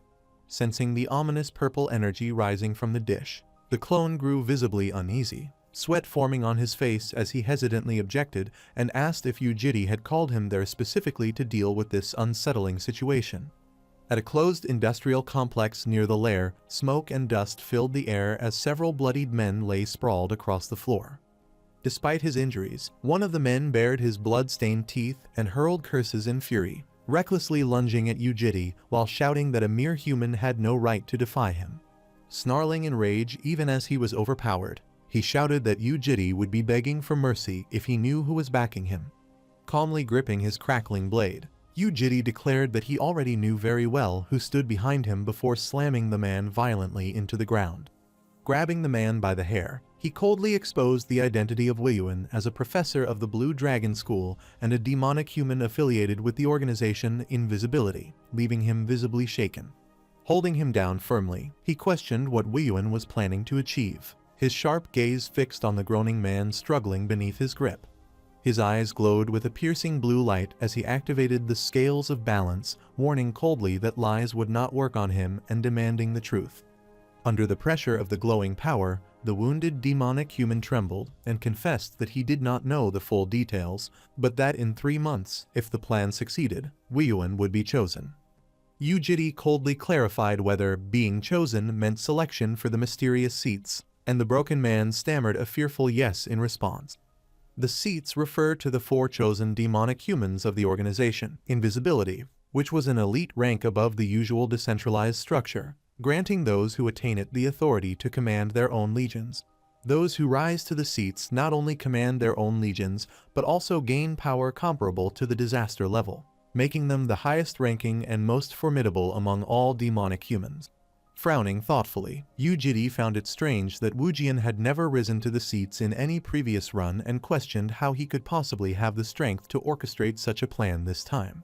He gazed intently at the small, glowing hourglass, its golden sand swirling like a grand clock, realizing that time itself might be the key to what was changing. The authority known as the Grand Clock EX activated, reading malicious intent from beyond the horizon of providence and searching for a being who has deviated from the world's original timeline. Bathed in radiant golden light, the Grand Clock identified its target, the demonic human Weiyuan. A being from outside this world's timeline who harbored discontent toward regression interfered, and Weiyuan existed with the finest elements of past runs, having deviated from the flow of repeated regressions. Realizing the pattern, Yu Jiri thought grimly that first the Guardians and now Weiyuan had been affected, meaning this external force could interfere with everything connected to him. After admitting that was all he knew, the battered demonic human desperately begged for his life, promising to gather more information if he were spared. Crying in desperation, he pleaded that he had a sick mother waiting at home and swore he would never betray them, begging for his life as the blade loomed near. Without a trace of hesitation, Yu Jiri swung his blade, dark slashes tearing through the air as the demonic human's pleas were abruptly silenced. With his blue eyes gleaming coldly, Yu Jiri raised his hand and reminded him that lies would never work on him. With chilling indifference, he added that it would not have mattered. He would have killed him even if he had told the truth. Activating the Authority Destruction S, he unleashed a surge of dark power that erupted skyward in a violent column, swallowing the building in smoke and ruin. As he walked beneath drifting cherry blossoms, he concluded that if the plan could elevate Weiyuan to the seats, it had to be massive in scale, and most likely connected to the lair. He grew wary, suspecting the event might be tied to a larger scheme, remembering when Weiyuan cheerfully proposed representing their school at the year's end event. Noticing the crowd remark that the baby was adorable, he glanced over to see a small group gathered near a bench beneath blooming cherry trees, curiously observing the child. As people fawned over how adorable she was and asked her name, the blue-haired toddler hugged her teddy bear with a pout while Yu Bom cheerfully introduced her as Yu Jiao. Two adults leaned in with bright smiles, complimenting how well her pretty name matched her blue hair and gently asking little Jiao how old she was. Yu Bom noticed Jiri approaching and called out to him in surprise. Yu Jiri sternly asked if they had any business with the child, and the two women quickly denied it. Sitting together beneath the cherry blossoms, Yu Bom asked where he had been all day, and he calmly replied that he had some business to attend to. He asked why she was there with Jiao, and she explained that since she had been sick and hadn't spent much time with the child, she wanted to be with her. As the Jiao stood near the fountain with her teddy bear trailing behind her, Yu Bom explained that school starts tomorrow, and she wouldn't have much time to spend with her, and he quietly replied that he understood. Yu Bom smiled gently and remarked that sitting together like that made them feel like a family, leaving the man quietly puzzled by her comment. She declared that Jiao was his daughter, and that she was the child's mother, while Jiao looked up with wide, sparkling eyes. As she teasingly implied that the two of them must be something more, he fell silent with a guarded expression, only for her to break into shy laughter, unable to keep a straight face. Laughing, she admitted she was only joking and told him not to look so serious, but he coolly replied that if she was going to say strange things, they might as well just go home. As he carried Jiao away and gently asked if she had fun, Yu Bom stood watching them with a soft, thoughtful expression. Under a sky streaked with soft evening colors, students in teal uniforms walked past drifting cherry blossom petals, crossing the street and heading toward the grand school building that stood beyond the fountain-lined campus plaza. Yu Gil bounced with excitement, joyfully exclaiming that she finally gets to go to school. She eagerly asked Yu Bom what classes she was taking and hoped they would share the same schedule, while Yu Bom replied that she was enrolled in superhuman studies, literature, magic studies, and sociology. She curiously asked Yu Gil why she was walking around with a piece of toast in her mouth when she had already eaten breakfast at home. Blushing with a smug smile, Yu Gil said that Yu Bom clearly didn't understand, explaining that her mom told her if one bumps into someone while holding a piece of toast in one's mouth on the way to school, something fateful is bound to happen. She imagined that if she collided with someone while holding toast in her mouth, that person would turn out to be her destined partner, leaving her starry-eyed with excitement at the thought. As she confidently declared that she would one day meet her fated partner, she accidentally bumped into Yoriam, who teasingly pointed out that she had just run straight into her. With a playful, mischievous smile, Yoriam asked if that meant she was Yu Gil's destined partner, leaving Gil flustered and stammering in surprise. She casually said that in American dramas, all kinds of couples end up together anyway. She wondered aloud where that geezer had been all morning and mentioned he was supposed to observe their class, only to recall that he said he needed to stop by the academic affairs office first to check on something. With a sly grin, Yo-Ryum joked that he hadn't been home the night before either and teasingly wondered if he might be seeing someone. Startled and flustered, Yu-Bom insisted that it couldn't be true because he wasn't like that, while Yu-Gil noticed her sudden nervous sweating and asked if she was feeling sick. Noticing the commotion, Yu-Gil wondered who the unfamiliar adults were since they didn't look like students, and concluded that they must be reporters crowding the campus. Yo-Ryum remarked that the reporters were probably there to single out a few particularly noteworthy freshmen, while Yu-Bom quietly excused herself to head to class. Some of the reporters recognized Yo-Ryum, who had earlier caused a stir by beating up Sophia and confronting the press with a single adult and sensitive word, prompting her to realize, with irritation, that she had been identified again. The reporters quickly swarmed her, calling out to confirm she was pupil Yo-Ryum and asking if she had time for an interview, cameras flashing as they urged her to look their way. They pressed in closer, repeatedly calling out to her and asking to interview her, while Yu-Gil clung to Yo-Ryum in confusion, wondering what was wrong with all those people crowding them. Overwhelmed and furious, Yo-Ryum bared her teeth and shouted at the top of her lungs for everyone to shut up, her outburst echoing across the courtyard as the stunned crowd fell silent. Unimpressed by the commotion, she snapped that her previous explanation clearly hadn't been enough for them. With a defiant glare, she told the reporters she would deal with them one by one, and brazenly challenged them to come at her. On the other hand, Jael sat on the floor, hugging a teddy bear, while the janitor quietly watched, feeling uncomfortable and admitting the situation was awkward. He remembered when Yu-Jidi calmly explained that the children were at school, he would be away from home for the day, and he firmly instructed him to stay behind and properly take care of the child. The guardian thought that he had not expected babysitting to be harder than cleaning, and he admitted that he had never taken care of a child before as he awkwardly followed her. He awkwardly called out to Jael, explained that the other ladies would return in the evening, and gently suggested that she stop waiting and rest somewhere comfortable. But Jael glanced at him, quietly declined his suggestion, and turned away. He felt extremely awkward and began to sweat nervously. Feeling awkward and unsure what to do, he decided to clean and slowly walked away, leaving the child sitting quietly behind him. He looked around the messy living room, paused in silence, and realized there was more work to do than he had expected. He hesitantly called out to Jael and nervously asked if she would like to read a picture book with him. He sat beside her and began reading the picture book, and her eyes sparkled with excitement as she happily listened. The janitor felt relieved that Jael was interested in picture books and decided that he would read them aloud to her. He read the title of the book, which was My Dad is a Fairy, and prepared to begin the story for her. He continued reading that long ago, deep in a forest, there stood a small house under the bright sun and drifting clouds. As he read, he described an ancient forest that existed long before the Demon Age, where strange and ominous creatures lurked in the darkness.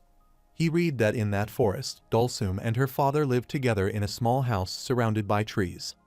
He thought that the mother must have died, but he reflected that Dulsum was still relatively lucky since, in that era, having even one parent alive was already a miracle. He read that every night before she fell asleep, her father gently sat by her bedside and told her heartfelt stories about the old times. He reflected that the old stories must have been about the Great War, which likely meant that Dulsum's father had been a war fanatic. One morning, Dulsum woke up and realized that her father was no longer at home. The janitor grimly assumed that her father might have gone to find a new mother, recalling that in that brutal era, it was common for war captives to be taken as concubines, and he thought Dulsum might have believed she would gain a new mother. He turned back to Dulsum and gently continued the story, pausing as he noticed Jael's reaction, who looked up at him with teary, trembling eyes, her expression turning sad and hurt as she quietly listened to the story. He anxiously asked what was wrong and whether she disliked the story, but she suddenly stood up, clutching her teddy bear and pointing towards something off to the side. She commanded him to go there where she pointed, while he followed in confused silence. She happily lay on the floor, drawing and humming to herself, while the janitor sat awkwardly in the corner watching her in silence. The scene transitioned to outside the building, where a black car pulled up to the curb as people stood nearby on the street. Someone quickly stepped out of the car and firmly shut the door as they arrived. The people saw Gong Joo-hee, who confidently stepped out of the car as the successful heir of one of Korea's top 3 swordsmanship clans, who cared more about her appearance than her skills. Gong Joo-hee complained that she hated sword training because it made her sweat and ruined her makeup. She frowned as she noticed the reporters gathered ahead and wondered why they were waiting there. She confidently told Secretary Kim to handle the reporters since she disliked attention, but he replied that they were not there for her, leaving her shocked. She pushed forward through the crowd and demanded to know who the reporters were actually there for. She looked confused for a moment, but her attention shifted to Yoo Reum and Yoo Gil girls nearby, and she remarked that one of them was super pretty. Yoo Reum confidently sat on top of the fan. Yoo Gil asked how the fan ended up as Yoo Reum's chair, and Yoo Reum casually replied that she did not know because he said he wanted to. The man cheerfully assured her that he would not complain because he was her fan, leaving Yoo Reum confused and dismissive of his nonsense. The reporters asked to begin the interview with pupil Yoo Reum, but she sternly warned them to follow her rules, allowing only one quick question per person before she went inside. Yoo Reum pointed to the reporter in the hat to go first, but when he began a long introduction, she immediately cut him off and told him to keep it short. The reporter protested in frustration, saying he had not even asked his question yet. When asked how she felt about becoming a major issue in the superhuman world, she bluntly replied that it sucked and immediately called for the next person. When asked about the fan cafe and to say a word to her supporters, she realized that was why the reporter claimed to be her fan, called them idiots, and impatiently moved on to the next person. A reporter from Gasan Daily stepped in, introduced himself as Park Gang-ho, and asked her what she meant when she recently defeated the Blue Dragon at the school interview hall. Yoo Reum sarcastically told him he already knew what it meant, mocked his intelligence, and irritably demanded the next person. Park Gang-ho pressed her for a detailed explanation of why she chose that specific word, implying she might have had a different intention behind it. Yoo Reum coldly addressed the reporter and provocatively asked him if he wanted to test that intention with her directly. Park Gang-ho nervously asked what kind of joke she was making, but Yoo Reum coldly replied that if he knew it was a joke, he should stop clinging to her words. Park Gang-ho smirked and told her that she seemed young and inexperienced, but added that asking persistent questions was simply what reporters do.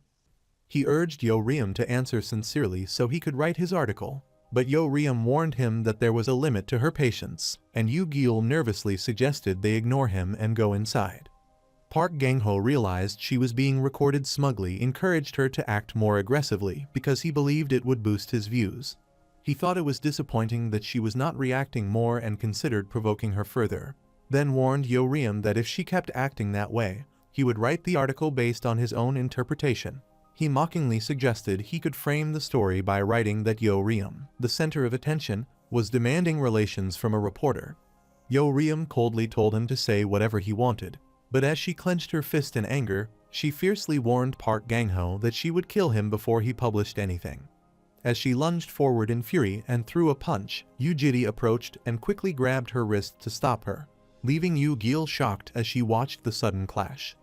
Yoo Jidi arrived just in time, and when Yoo Gil greeted him brightly, he coolly asked if trouble had started again the moment Park Gang-ho showed up. Yoo Reum furiously denied it, shouting that the shameless reporter was causing the problem. Yoo Jidi calmly lifted Yoo Reum over his shoulder as she protested and pounded on his back. Then he firmly declared to Park Gang-ho that the interview was over. He saw Park Gang-ho with a cold glare and warned him not to publish any articles about what had just happened. He looked at them with an overwhelming aura, leaving Park Gang-ho trembling in fear as the oppressive pressure made him panic. Yoo Reum fell silent, her anger fading into stunned confusion as she processed what had just happened. He told Yoo Gil to go inside if she did not want to be late on her first day of school, and she quickly agreed, leaving the onlookers staring in silence. Gong Joo-hee stared in shock at what she had just witnessed, and the secretary suggested they investigate which clan the kid came from. She bluntly remarked that the yellow-haired girl was very well endowed, with a massive chest, leaving Secretary Kim speechless beside her. The professor stood on the stage and addressed the seated students in the lecture hall. He introduced himself to the pupils as Kai, the instructor of swordsmanship, and explained that the day's lesson focused on the history of swords and the proper mindset required to wield one.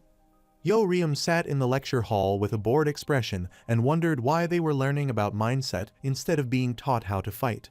Yujiri teased her, saying he expected her to get bored and run out immediately. But Yo-Ryum defended herself, insisting she had endured even super boring dramas to the end. Yo-Ryum resolved to train harder so that one day she could break the hooded armored opponent and crush him herself. She asked him why he was taking the class with her instead of following his own group, and Yujiri replied that she already knew the reason better than he did. Yo-Ryum insisted that she was not causing any problems and said she had been behaving well recently.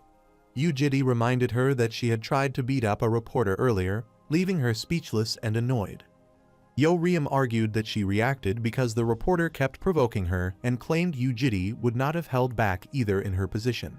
When she leaned on him while complaining, Yujiri calmly told her not to lean on him because it was hot. Yo-Ryum teased him by saying that men usually go crazy for that kind of physical contact and asked him if he was embarrassed.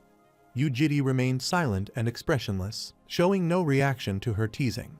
Yo-Ryum pouted and complained that it was boring, while Yujiri remarked that studying was always boring, prompting her to reply that she was not talking about studying. She thought that even a kidnapper should have been more interesting and recalled how he had initially seemed abnormal. She admitted that she had expected the coming days to be thrilling and filled with intense, dopamine-charged moments. Yo-Ryum complained that she had not signed up for the family role-play situation, while Yujiri pointed out that what had already happened on their way to school was stimulating enough on its own. She angrily insisted that she meant exciting things like fighting, killing, and celebrating victory, not the dull situation they were in. Kai noticed that Yo-Ryum was restless and suggested he had a good solution for it. He told her to stay after class with her chaperone, leaving her visibly displeased. After class, Yo-Ryum sat outside with a sword in hand, scrubbing wooden training blades with a frustrated expression. She angrily complained that scrubbing the place made her feel worse the more she thought about it, and said she would rather take a beating than do the chore. Yujiri calmly told her to stop complaining and focus on scrubbing faster. Yo-Ryum suggested calling the cleaning guy, janitor, from home to do the work, mentioning that he liked cleaning and wiping. Yujiri asked who would watch over Jayal if they called the cleaner, and Yo-Ryum clicked her tongue, thinking Jayal was useless as always. She curiously asked Yujiri if he had studied when he was young, and he replied that he did not have time to study properly. Yo-Ryum teased him by asking if he had been a screw-up too and laughed, saying that not having time to study was just an excuse. Yujiri calmly explained that they had been in the middle of a war back then and that he had been too busy trying to survive to study, leaving her speechless. Yo-Ryum suspiciously asked Yujiri if he was teasing her again, and remarked that if he saw it that way, he should consider what that implied about her. Yo-Ryum turned back with a stick in her mouth and asked Yujiri if his life was any fun. Yujiri quietly replied that his life was not really fun. Yo-Ryum asked him why he chose to live a boring life, saying that if she were as strong as he was, she would not live so dully and teasingly, that perhaps he had become too strong and lost the thrill. Yujiri replied quietly that life went on no matter what, and he could not allow himself to give up. Yo-Ryum mocked his serious remark as something a teenager would say, and he told her to stop chatting and keep scrubbing. That night, the scene shifted to a quiet house where Yo-Ryum sat on the couch, and Jayal played with toys alongside Green, creating a calm domestic atmosphere. Yo-Ryum held the puzzle cube in her hands and asked if she could match the sides by turning it that way. While she tried to focus on solving the puzzle cube, the janitor kept hovering and moving around behind her. Frustrated, she snapped at him for distracting her and knocked him over, and he quickly apologized. Yubom noticed that Yo-Ryum seemed to be in a bad mood and gently asked if it was because of the reporters from that morning. She admitted that although the reporters bothered her, the real reason for her mood was that there was no thrill lately, and she thought it might be because she had not fought anyone recently. When Yo-Ryum casually called her Bomb, Yubom froze in shock and flusteredly asked if she had just been called by her name. Startled by the sudden familiarity, Yubom anxiously asked if Yo-Ryum was sick and needed a hospital, and Yo-Ryum snapped back, asking if she wanted her to go back to just saying her. She brushed aside the misunderstanding and suddenly asked Yubom why she lived.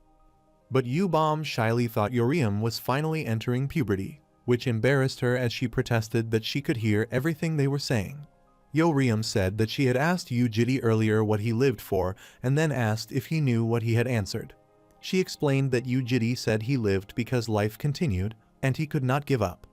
Although humans did not seem to feel enjoyment, they lived to experience enjoyment, and without that feeling, they had no reason to live.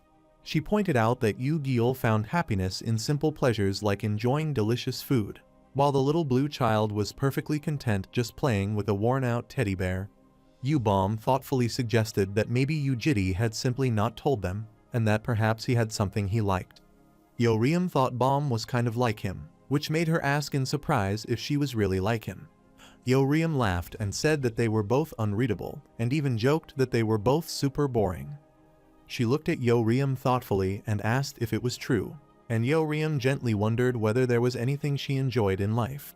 Yubom suddenly brightened up and said that there was one thing she enjoyed, prompting her to ask curiously what it was.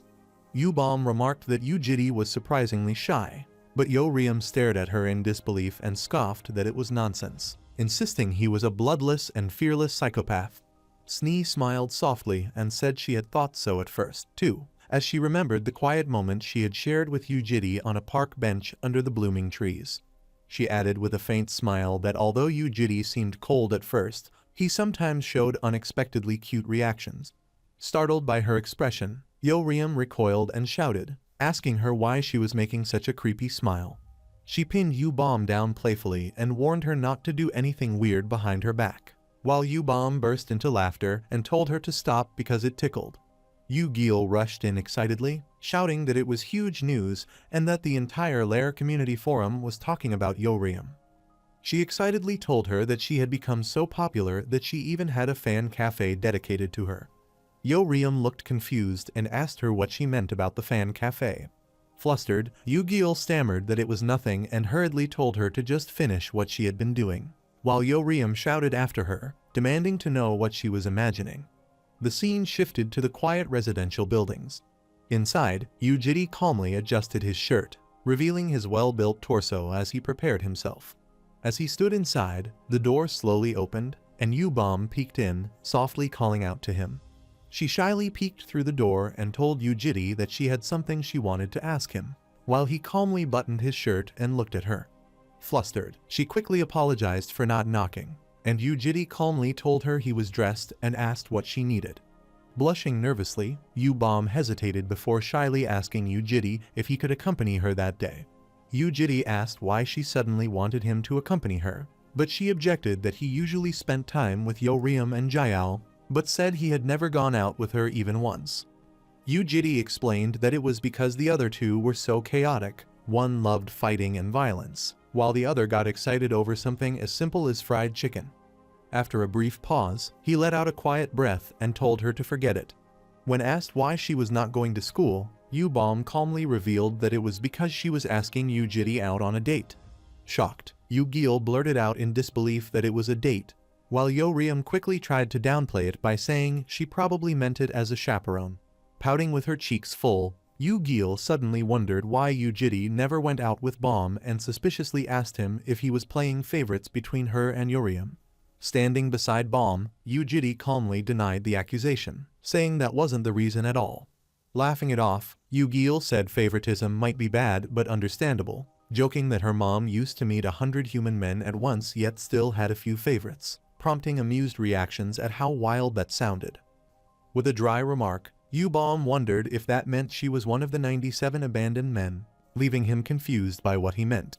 Bom teasingly accused Jiri of kidnapping her first, yet barely paying attention to her afterward, comparing herself to a fish someone stops caring about once it's been caught. Clinging to Gil, Bom dramatically claimed she was the only one being abandoned, prompting Gil to scold him for being so mean to her. Yeoryum understood why he only went out with them, but since Bom wouldn't cause trouble, he could go with her too, reminding him that he couldn't monitor them forever. After a long, silent pause, Yujiri sighed in resignation and agreed, and Bom immediately brightened. The scene shifted to a bright, modern campus with sweeping white domes, where students assembled inside a large hall. Whispers spread through the hall as the teachers pointed out that Bom was the famous Yeoryum's older sister, remarking on how pretty she was and how she'd even scored a perfect mark in her pupil interview. Students whispered that Yu-Bomb came from an unheard-of family and mocked the Yu name as tacky, unaware that Yu Jiri, her chaperone, was sitting right behind them, listening in silence. Anyway, the cheerful instructor wrapped up the social etiquette theory lesson and announced that the rest of the class would be spent practicing social dance. When the students groaned about having to practice dancing without a mask, the instructor tilted her head and teasingly asked if they found it embarrassing. She explained that as future superhumans representing their families, they would eventually attend formal events, and being awkward and clueless, there would be far more embarrassing. She told the pupils to pair up, encouraging them to bravely ask someone they liked to dance, as shy introductions and flustered invitations quickly filled the room. Noticing she was still alone, the students whispered in surprise that Yu-Bomb didn't have a partner yet, wondering why boys weren't lining up to dance with her. Both muttered that she gave off a strong, unapproachable vibe, making it seem like getting involved with her would be a bad idea. The instructor gently pointed out that Yu-Bomb was the only one without a partner, and she laughed it off, joking that she must not be very popular. Smiling sweetly, she asked the professor if she could pair up with her chaperone, Jiri, instead, catching everyone's attention as he sat there stiffly in surprise. The professor readily agreed, and she dashed off cheerfully, leaving her blinking in surprise at how unexpectedly fast she was. Yu Jiri sat stiffly in his suit, trying to maintain composure, when Yu-Bomb stepped forward with a bright, confident smile, reached out her hand, and asked him to dance together. But Yu Jiri admitted awkwardly that he couldn't dance, and she immediately pouted, asking if that meant he was going to leave her all by herself. Yu Jiri hesitated, let out a frustrated sigh, and looked conflicted about dancing with Yu-Bomb. As the instructor guided the class step by step, 3, 2, 1, 2, step, the students awkwardly began holding hands and practicing the dance in pairs. Standing close in silence, Yu Jiri hesitated before starting the dance, making her eyes widen in surprise because his hand was trembling. Leaning closer, Yu-Bomb teased him softly, asking if he was embarrassed to touch her, and Yu Jiri quietly replied that it wasn't that. Gently holding his hand, she reassured Jiri not to worry and playfully explained that touching hands doesn't instantly connect their emotions, leaving him flustered but understanding. With a bright but slightly intimidating smile, Yu-Bomb warned him not to slack off since it would affect her scores, and he quietly agreed before asking if they should begin. As soft music played, Yu Jiri carefully guided her through the steps, their movements gradually syncing as they held each other, and began to dance more naturally together. As they swayed together, Yu-Bomb looked up at him teasingly and pointed out that his hands were very sweaty. With a mischievous remark, Yu-Bomb wondered to him if he was so nervous that he was sweating elsewhere too, causing Yu Jiri to stiffen and avert his gaze in flustered embarrassment. She suddenly remembered the time she had unexpectedly entered Yu Jiri's room without knocking and found him with his shirt open, the shocking memory making her blush. Startled by the embarrassing memory, Yu-Bomb missed a step and slipped with a small cry, and he quickly caught her, pulling her close as they nearly collided face to face. Still holding her close, Yu Jiri looked down at her with confusion, while she stared back wide-eyed and flushed, caught off guard by how close they were. As Yu Jiri held her, he softly pointed out that her nose was bleeding, breaking the tense, romantic moment. Later, outside the building, Yu-Bomb calmly sipped a grapefruit drink, a bit of tissue in her nose. He casually suggested she go to a hospital, but Yu-Bomb calmly replied that dragons don't need hospitals and insisted he was fine. He remarked that he hadn't even hit her and wondered why she got a nosebleed, while Yu-Bomb, flustered and confused, could only stammer that she had no idea. Yu-Bomb complimented him, saying he danced better than she expected, and curiously asked if he had learned somewhere before, while Yu Jiri remained quiet and unreadable. Falling silent, Yu Jiri recalled his past life, remembering how his girlfriend once patiently taught him to dance step by step and encouraged him, telling him he wasn't as bad as he thought and would improve with practice. Looking away quietly, Yu Jiri denied having learned before, saying he never did, while Yu-Bomb watched him in silence, sensing there was more behind his words. After a moment of thought, she suddenly asked him if he had any plans after school, but Yu Jiri said no. With a playful smile and her hands behind her head, Yu-Bomb leaned toward him and asked him if he wanted to go do something fun together after school. The scene transitioned to Moscow, Russia, under a cold full moon. where a demonic human organization's invisibility research facility was situated. Inside, alarms blazed red as a figure sprinted down a blood-streaked corridor. Cursing in panic, Vera, the chief researcher, demanded to know where the monster had come from, realized the people there could not stop it, and decided to flee the facility to contact headquarters. As she tried to escape, the clone, who was sent by Yujiri to carry out his mission, suddenly appeared behind her. Cornered by the sudden appearance of the clone, Vera turned pale and nervously asked what it wanted. The clone coldly stated that his lord was looking for something and demanded to know where the commander-class transcendent demonic human, Type X, had gone. But Vera snarled that she would rather die than reveal anything. The clone remarked coldly that he had killed plenty of her kind and learned that when she was about to die, her true nature always revealed itself. He continued coldly that when the pain intensified, her human-like behavior fell away, and she struggled like puppets whose strings had been cut. Her true demonic nature laid bare, leaning close under the cold glow. The clone tilted her chin up with a finger and mockingly asked if she wanted to dance under the moonlight, too. Vera's lifeless hand fell into a pool of blood, signaling his end. The clone reported to his lord that Type X had already been used for demonstration and sent to the invisibility headquarters, adding that this time, unlike previous regressions, Type X was female. His lord listened in silence, his expression calm and unreadable as he processed the report. Looking at the fallen chief researcher's body, Yujiri asked the clone if her name had been Vera, and the clone respectfully confirmed. Yujiri ordered the clone to disguise himself as the woman and infiltrate the invisibility headquarters, instructing him to find out who Type X truly was, and the clone agreed. As he reflected, the commander-class transcendent demonic human known as Prototype X came to mind, a being capable of binding countless demonic human minds together into one. The longer it survived, the more minds it absorbed, growing into an increasingly dangerous and uncontrollable entity. For that reason, he had always prioritized eliminating Prototype X first in every regression. However, in this timeline, the available information differed from previous records, making the search far more difficult.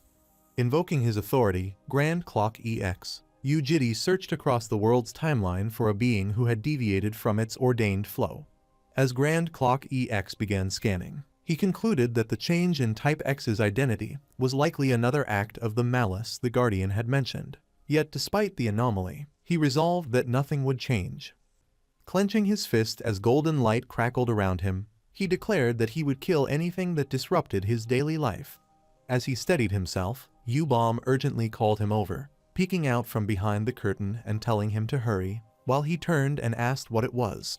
Yujiri looked over in mild surprise as she stepped out from behind the curtain in a new outfit, smiling brightly and asking if it looked good on her.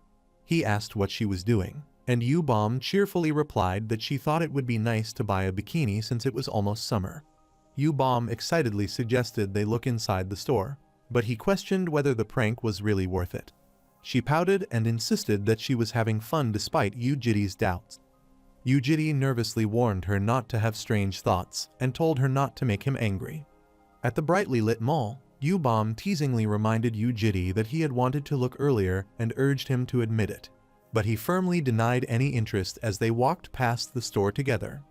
She cheerfully suggested that maybe she should have just bought it, but Yujiri cut her off and told her they were done fooling around and should go home. U-Bomb revealed that she had actually come to buy presents for the kid, leaving him surprised and questioning her. She explained that since Jael's teddy bear was completely worn out, she was going to buy her a new one along with presents for the other kids. Yujiri asked her what she was buying for the others, and she said she would buy Gil a nice wallet because she only bought clothes and did not care about anything else. U-Bomb told him that she had asked Urium the day before, and Urium said there was something she wanted, but it was a bit weird. She said she would look for Gil and Urium's gifts, told Yujiri to choose Jael's present, and he agreed. She watched Yujiri walk away in silence and then worried to herself whether he would be fine.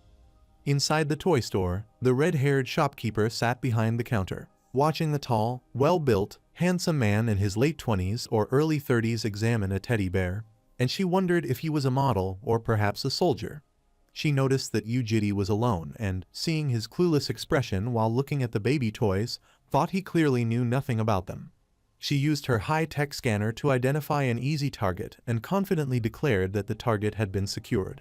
She excitedly asked about the age of the child Yujiri was buying the gift for, and he replied that the child was about 4 years old. The shopkeeper smiled warmly and asked if the gift was for his daughter, and Yujiri calmly replied that she was not his daughter, but she was a girl. She cheerfully praised Yujiri for thoughtfully buying a gift as an uncle, but teasingly told him he lacked a bit of sense, leaving him confused. She enthusiastically pinned a cute accessory on his suit and suggested that instead of dolls, a pretend medical play set would be better for a 4-year-old, so he could bond with the child by playing together. She excitedly informed Yujiri that Dr. Play sets and similar items were 10% off, and Yujiri examined the toy medical tools while considering whether to take a closer look. He fell silent as he imagined Jayal in a nurse's outfit running toward him with a toy syringe, which made him pause thoughtfully. The shopkeeper smirked triumphantly as he said he would be counting on her. She convinced him that the many gifts were necessary for the child's emotional development, and he ended up carrying a large stack of presents while she assured him he would not regret it. At the counter, the shopkeeper asked if he would pay by card, and Yujiri calmly answered yes. The girl was shocked to realize that his card was a VIP-only black card, which explained why he had confidently bought everything she recommended. As she admired his unexpected charm and noticed he did not seem married, she shyly wondered if she should try to seduce him while he stood holding his card in confusion. Blushing and acting coy, she directly asked him if he had a girlfriend.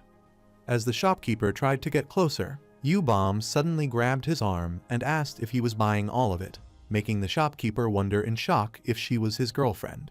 Noticing Yubom's school uniform, the shopkeeper realized the situation and, as Yubom complained about him for choosing the wrong gifts for Jayal, he awkwardly admitted he had meant to buy a doll. Realizing the misunderstanding, the shopkeeper concluded that Yubom was his younger sister, while Yubom looked slightly displeased. As she tried to explain that the playsets might just be unfamiliar at first, Yubom bluntly stated that Jayal did not like those kinds of toys, leaving the shopkeeper awkwardly asking for pardon. With a calm but firm smile, Yubom repeated that she did not like those toys, shutting down the shopkeeper's suggestion. After acknowledging the situation with a thoughtful glance, Yubom suggested that a simple teddy bear might be a better choice instead. She explained that the teddy bear was similar to Jayal's original doll, so it would not confuse her, while he admitted that he had intended to buy that from the beginning. Holding the teddy bear in her arms, she gently asked if it would still qualify for the VIP discount. When they arrived at night, the children excitedly gathered around the teddy bear and gifts, amazed and eager to claim the present as their own. Yugil joyfully declared her love for Bomb and Mr., while the others watched her excited reaction. She teased Uriam about what she received, as Jayal happily admired her doll, and Uriam hesitantly admitted that she had gotten an adult toy, leaving the atmosphere suddenly stunned. Grinning mischievously, Uriam grabbed the frightened blonde girl and insisted she try something with her, while the girl nervously protested that she did not want to. She tried to handcuff her hand, to which she cried loudly. Yujiri gently held Jayal close as she hugged her teddy bear and leaned her forehead against his, showing her thanks through quiet affection. Yubom shyly handed him a gift, explaining that she had noticed he always wore the same tie to class, so she bought him a new one. She promised that she would buy him a suit when she earned her own money, and Yujiri quietly thanked her. Yujiri told her that she should have bought something for herself, too, and she replied that she had actually purchased something. When he asked what she had bought, Yubom smiled mysteriously and said she would show him later. A few weeks later, the janitor entered the room after being called, standing beside Yujiri. Yujiri told him that he would be away for about 3 days and asked him to take care of Jayal, and the janitor asked if he was going far. He explained that he would be traveling far for 3 days and that Uriam would accompany him. A crowd of people gathered around a glowing purple portal as a low humming sound filled the area. As the portal flared with energy, the participants realized that the anti-demonic human battle simulation had finally begun. The anti-demonic human battle simulation was introduced as a 2-night, 3-day survival combat exercise inside a virtual dungeon, where pupils were divided into teams of 3 and guided by a chaperone who issued their orders. An instructor explained that the system was called Operating, a term originating from superhuman groups that specialized in monster raids. where a coordinating role known as an operator existed. It was explained that within the simulation, the chaperone served as the operator, directing the pupils' actions and strategy from outside the battlefield. Yo-Riem crouched with a smirk and commented that the trembling students likely had never experienced real combat. Jitty warned her that she did not have the luxury to stay so relaxed, catching her off guard with his serious tone. He reminded Yo-Riem that this was not a solo raid and that she needed to form a 3-person team to clear the simulation, and she admitted she knew but said there was someone she liked. As Yo-Riem considered her options, a nervous blonde boy and his quiet purple-haired teammate approached them and politely asked them if they would join their team since they had not yet formed one. Yo-Riem angrily told the pair to get lost, but Yu-Jitty calmly stepped in and asked them for their names instead. The blonde boy introduced himself as Hisaki Sugiro, and the purple-haired girl followed by stating her name was Kim Jae-in.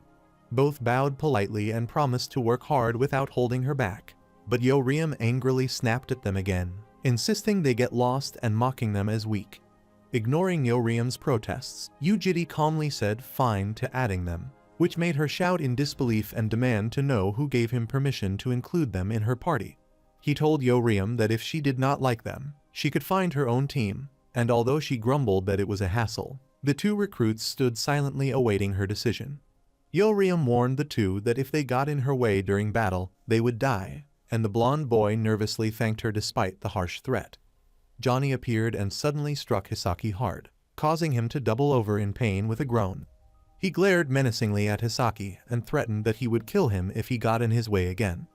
Clutching his head in pain, Hisaki forced an awkward smile and apologized, while Kim Jae-in stood behind him with a troubled expression.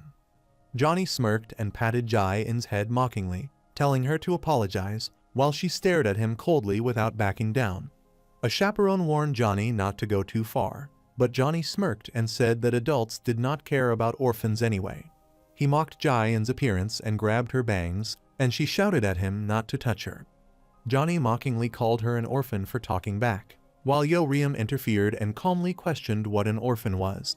He angrily realized that the girl was Yo-Riem, the infamous lunatic of Blue Dragon School, while she coldly demanded that he answer her. Johnny nervously remembered how the elders had warned him not to get involved with Yo-Riem and to be especially careful around her. He mockingly explained to Yo-Riem that an orphan was a pupil without a chaperone and cruelly added that they were just dirt-poor nobodies with no backing. Yo-Riem scratched her head in irritation after realizing what orphan meant and complained that she could not believe she was teaming up with beggars. Johnny mocked Yo-Riem for being in the same team as the so-called orphans, belittled her strength, and then arrogantly offered her a place on his own team, shocking his teammates. He smirked to himself, thinking that getting close to Yo-Riem would benefit him since he believed she had similar tendencies to his and that he could handle her personality well. But Yo-Riem suddenly drove her fist into his face, striking him hard and snapping his head back in a burst of impact. Johnny's teammates shouted in shock while Hisaki and Kim Jae-in stared wide-eyed, stunned by her sudden punch. After getting punched, he covered his bleeding face in shock as Yo-Riem coldly threatened him, asking if he wanted to die. She angrily demanded to know who gave him permission to touch her shoulder, asking mockingly if they were friends. She, furiously, lashed out at Johnny by shouting insults at him, and he angrily called her crazy. Yo-Riem angrily warned Johnny that if she ever saw him again, he would be dead, as he vowed that he would just wait for what was coming. She trembled with fury, clenching her teeth in rage, while Hisaki and Kim Jae-in stood silently behind her, stunned by the explosive confrontation that had just unfolded. But Yu-Jitty stood calmly, watching the situation with an unreadable expression. A powerful instructor named Kwon-Giddy appeared before the trainees through a massive purple portal and announced that he would now explain the rules of the demonic human combat battle. He explained that all participants were divided into multiple teams, with each team starting from a different location inside the arena. Activity score, kills, deaths, and damage dealt were converted into points, which were broadcast and ranked in real time during the simulation. He explained that if someone died in the virtual dungeon, they would respawn at another location after 3 hours, and the dungeon was called Ant Nest. After being wished good luck, the participants stood together in their gear, looking tense and determined as they prepared to enter the portal. Yo-Riem stepped into the glowing portal, and the team arrived inside the virtual dungeon, where she remarked that it was not bad for a virtual dungeon. Yo-Riem excitedly said they should beat everything in the dungeon, but Jaein stopped her and asked if she even knew where the other teams were. She said they would meet the other teams if they just ran around, but Jaein replied that they were not as fast or full of stamina as she was. She warned that if Yo-Riem rushed ahead alone, she could get ambushed from behind, and Yo-Riem teasingly asked if they were seriously bragging about being weak. Jaein insisted that they needed a plan before moving, and Yo-Riem decided that they would follow behind her and cover her as she led the way. Jaein firmly reminded her that it was a team battle, not a solo play, and told her not to act on her own. Yo-Riem angrily complained that she had taken them in only for them to argue with her, while Hisaki quickly stepped in and told them both to calm down. Yujiri calmly asked the team whether they had a specific target number in mind, catching Yo-Riem off guard and leaving her confused. He seriously asked them which group they wanted to rank behind. Jaein cautioned that it would not be easy because every team had an operator protecting their blind spots, but Yo-Riem dismissed her concerns as too negative and boldly insisted they should simply defeat everyone in sight. On the other hand, Johnny winced and held his injured nose, complaining that it still hurt. His teammates scolded him for provoking Yo-Riem and warned him not to mess with her again, while he insisted he had only tried to look cool and had not expected her to react so fiercely. They suspiciously asked Johnny if he had planned to replace one of them, but Johnny quickly denied it and claimed he had only tested Yo-Riem to see her reaction. Overcome with anger, he yelled Yo-Riem and vowed that if he encountered her in the dungeon, he would make her pay. As Johnny scoffed at the idea of being torn apart, Yo-Riem suddenly leapt toward him with her weapon drawn, catching him completely off guard. As she scoffed at the idea of being torn apart, Yo-Riem suddenly leapt toward him with her weapon drawn, catching him completely off guard. She dared Johnny to try if he could and then struck him with a powerful kick, causing his health points to fall from 100 to 17. She sent Johnny crashing into the wall while the others looked on in shock. Shocked that Yo-Riem had ambushed them, the opposing team quickly realized it was a surprise attack and prepared themselves for battle. Yo-Riem crouched and coldly told them they were mistaken about it being a battle, declaring instead that it was a one-sided hunt and that they were merely her prey. As the opponents fired at her, Yo-Riem moved at incredible speed, creating afterimages as she swiftly dodged the gunfire and closed the distance. As the frightened opponent shouted for her not to come closer, she charged straight through the blast of energy and continued advancing with her sword. Yo-Riem swiftly slashed past him, striking him with a powerful blow that reduced his health points from 100 to 0. After defeating him, Yo-Riem suddenly sensed danger, turned sharply, and spotted another enemy charging at her from behind with a sword. Yo-Riem quickly turned and blocked the incoming strike, her blade clashing fiercely with the attacker's sword. The man grinned arrogantly and thought that she was not dodging his attack because he had the higher ground and a heavier weapon, believing he had the clear advantage. Confident that he could not lose, he leapt down with his sword raised and struck with full force, but Yo-Riem blocked his attack midair, shocking him and leaving him wide-eyed in disbelief. She smirked and asked if he really thought he could win against her in a battle of strength, then unleashed a powerful strike that reduced his health to 0, sending him crashing down in defeat. She sighed and said that the fight did not even serve as a warm-up, then rested her sword on her shoulder and asked if that was all of them. Hisaki called out to Yo-Riem that there was one more enemy left, and when she turned in surprise, she spotted Johnny struggling on the ground behind her. With only 17 HP left, Johnny laughed nervously and challenged her to hit his face, but she struck him again, reducing his health to 0 and knocking him out instantly. The onlookers stared at the scene in shock and muttered that this was completely messed up, unable to believe how easily she defeated them. Hisaki looked at Yo-Riem in amazement and asked if she had really beaten all of them on her own, staring at the defeated team scattered across the ground.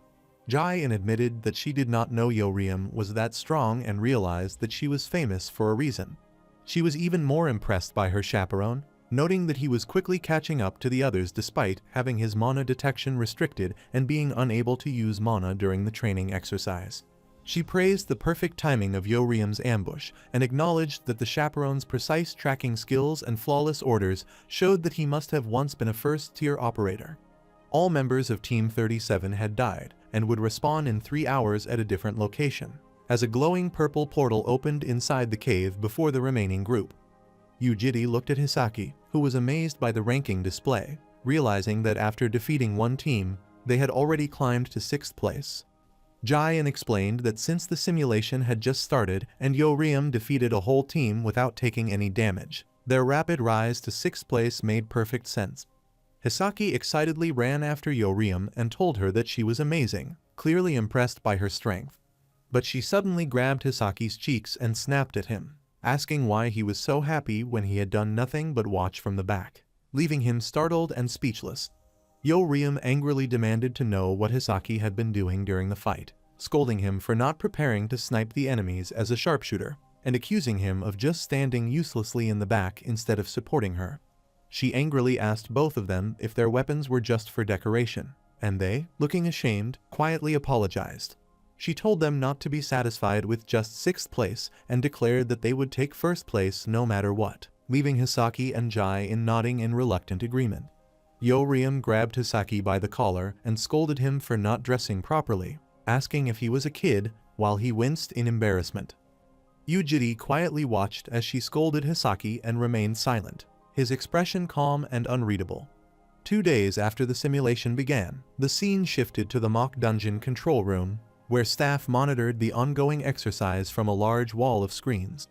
Professor Kwon-giri casually sipped his coffee and remarked that today was the last day of the simulation, sounding bored and tired. He asked his assistant who was currently in 1st place, and the assistant replied that Team 1 was leading, though Team 50 was very close behind. Professor Kwon-giri noted that Team 1 was made up of second-year elites and then asked who was in Team 50. The assistant told him that Team 50 was Yu Yoriam's team, and when he asked if it was the crazy Yu Yoriam, the assistant confirmed it was her and 2 others. The screen displayed Team 50, showing Yu Yoriam as the guard, alongside Hisaki Sujiro and him Jaiin as the teen sharpshooters. Kwon-giri questioned how Yu Yoriam's seemingly one-man team had reached 2nd place, and the assistant suggested their operator chaperone carry them, while urging him to look more closely at the screen. Kwon-giri smirked as he studied the screen and remarked that their route through the dungeon was insane. The assistant guessed the chaperone was a former Alliance operator, but Kwon-giri replied that even as a former operator himself, he had never encountered anyone with such exceptional skills. The professor thoughtfully identified Yu Yoriam as the troublemaker of Blue Dragon School and Yu-Bomb as a genius praised by magic professors, highlighting their reputations and abilities. He observed that both Yu Yoriam and Yu-Bomb were under the care of Yujiri. He remarked that Yujiri's background check was suspiciously too clean, as if his entire past had been completely erased. But the assistant was concerned because Team 1's route never overlapped with the 3rd and 4th place teams, suggesting they might have been secretly coordinating with each other. Kwon-giri leaned over the assistant's desk and sarcastically asked him if he was a sports judge, catching the assistant off guard. Kwon-giri argued that since the subject focused on real-life situations, the team's ability to communicate without devices should be viewed as a praiseworthy tactic rather than cheating, making the assistant realize his oversight. He added that while strategic communication was acceptable, refusing to fight when they encountered each other would clearly count as cheating. On the other hand, Yoriam angrily punched the wall in frustration and pointed out that they had been collecting points without wasting any time.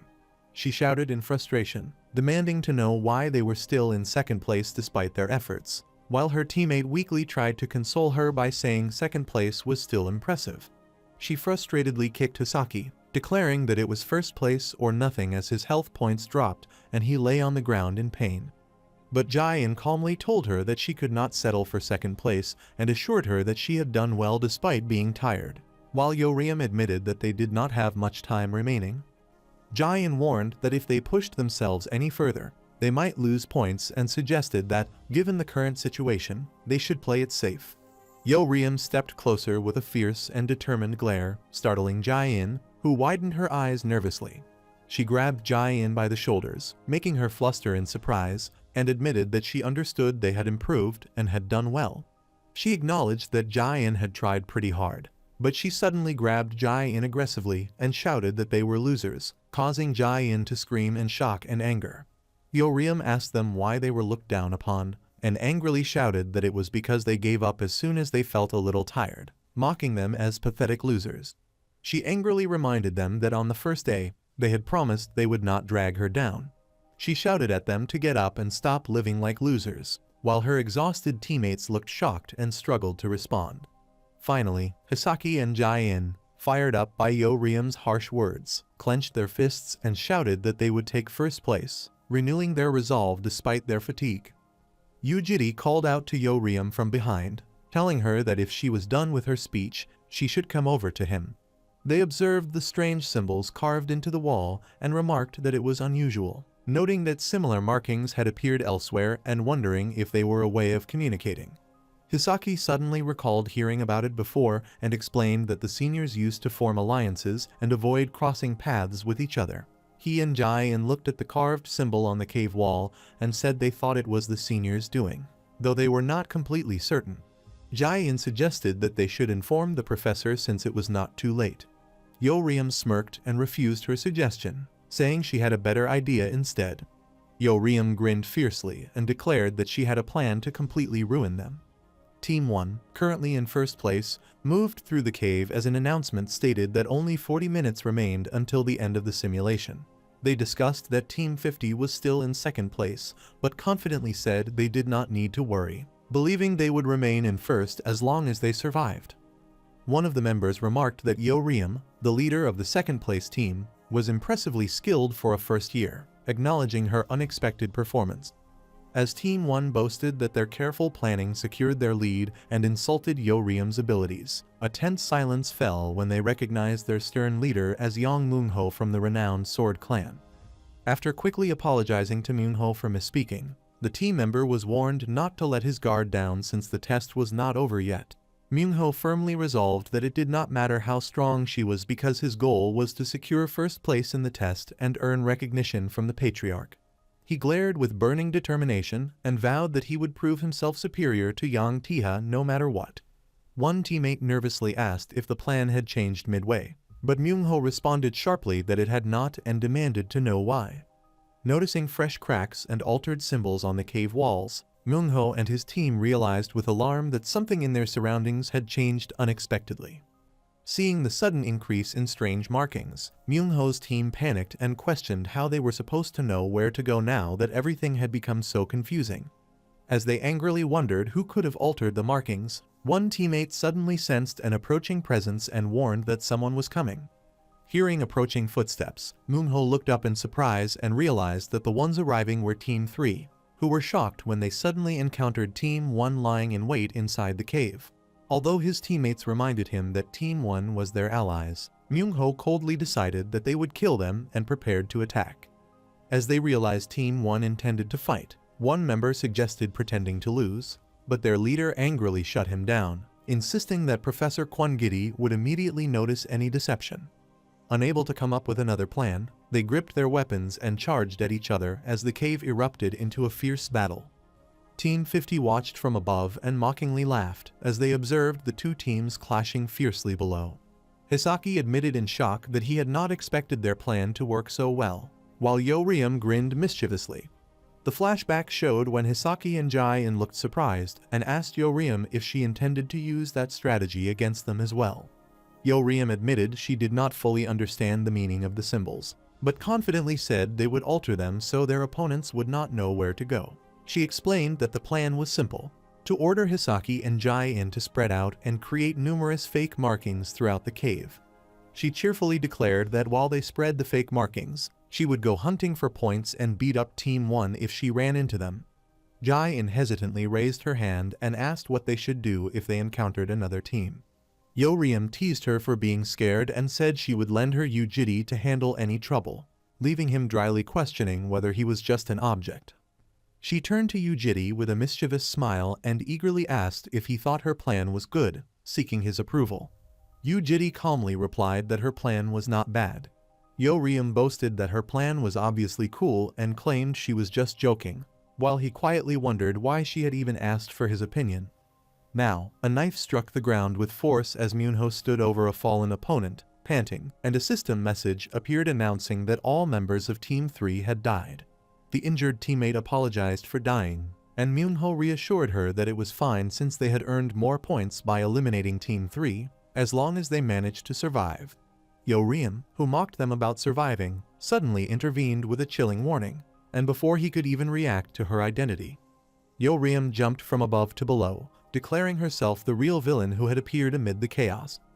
Now the situation was that Team 1 was completely surrounded and trapped by Team 50, with no clear way to escape. Yoriam stood confidently with a smug smile, clearly pleased as she looked down at them. Myungho stared ahead in shock and realized that, although he had doubted it at first, it truly was Yoriam. He was noticing the presence of those guys above. Yoriam remained calm as her teammates promised to watch her back from the cliff. With a faint smirk, he asked why if he could still move and coldly ordered him to go kill the other two waiting above. Why nervously suggested that they should back off and stall for time, but Myungho coldly shut him down and warned him not to make him repeat himself. Cursing under his breath that Myungho only listened to himself, Wai reluctantly agreed and rushed off, promising he would be back soon. With a burst of speed, he leapt toward Hisaki and Jai-in, charging straight at them from below. Hisaki and Jai-in stared in shock, their eyes wide as they reacted to his sudden presence. Wai greeted them mockingly, then stepped forward with a grin, declaring that he was busy and wanted to finish the fight quickly. Terrified by his approach, Hisaki and Jai-in screamed and immediately turned to run. As both tried to flee, Wai coldly questioned them where they thought they were going, and Yoriam looked at that scene from below. Yoriam tilted her head in mild surprise and casually remarked that Wai had flown. Noticing the sudden movement, Yoriam widened her eyes just as Myungho lunged in and slashed at her with his blade in a swift, fierce attack. Myungho furiously shouted that she should be paying attention to him as their blades clashed, and the impact sent a powerful shockwave bursting through the cavern. He confronted Yoriam and acknowledged that she had ruined his plan while admitting she was highly skilled in combat. With a mocking grin, Yoriam scoffed that it was not even a real plan. Myungho coldly told her she should be satisfied with second place, insisting that no matter how hard she struggled, first place belonged to the Yang house. With red energy swirling around her blade, Yoriam confidently declared that Team 3 would be the one stuck in second place instead. With unwavering confidence, she declared that first place rightfully belonged to them. Jiri stood calmly atop the cliff, looking down with a composed and unreadable expression as the battle unfolded below. On the other hand, Wai sprinted through the tunnel in pursuit as Hisaki and Jai-in ran desperately ahead of him. Wai shouted fiercely for them to stop while he was still being nice, threatening the first years. Jai-in urged her companion to hold on a little longer, reasoning that Wai was likely low on stamina from the earlier battle and suggesting they wait until he wore himself out before acting. Completely exhausted and panting heavily, Hisaki struggled to hear her, prompting her to exclaim in disbelief at how drained he looked after the run. He urged Jai-in to escape without her because he was too exhausted to run, and she warned him not to give up, or Yoriam would kill him. Hisaki stubbornly declared that he was not giving up despite being exhausted. Hisaki declared that he was entrusting the future to Yoriam and Jai-in and then prepared to launch a powerful attack with determination. Wai, who had been sprinting toward them, widened his eyes in shock at his behavior. Hisaki remembered how much he hated being looked down on for being weak, and instead of running away again, he resolved to fight back with all his strength.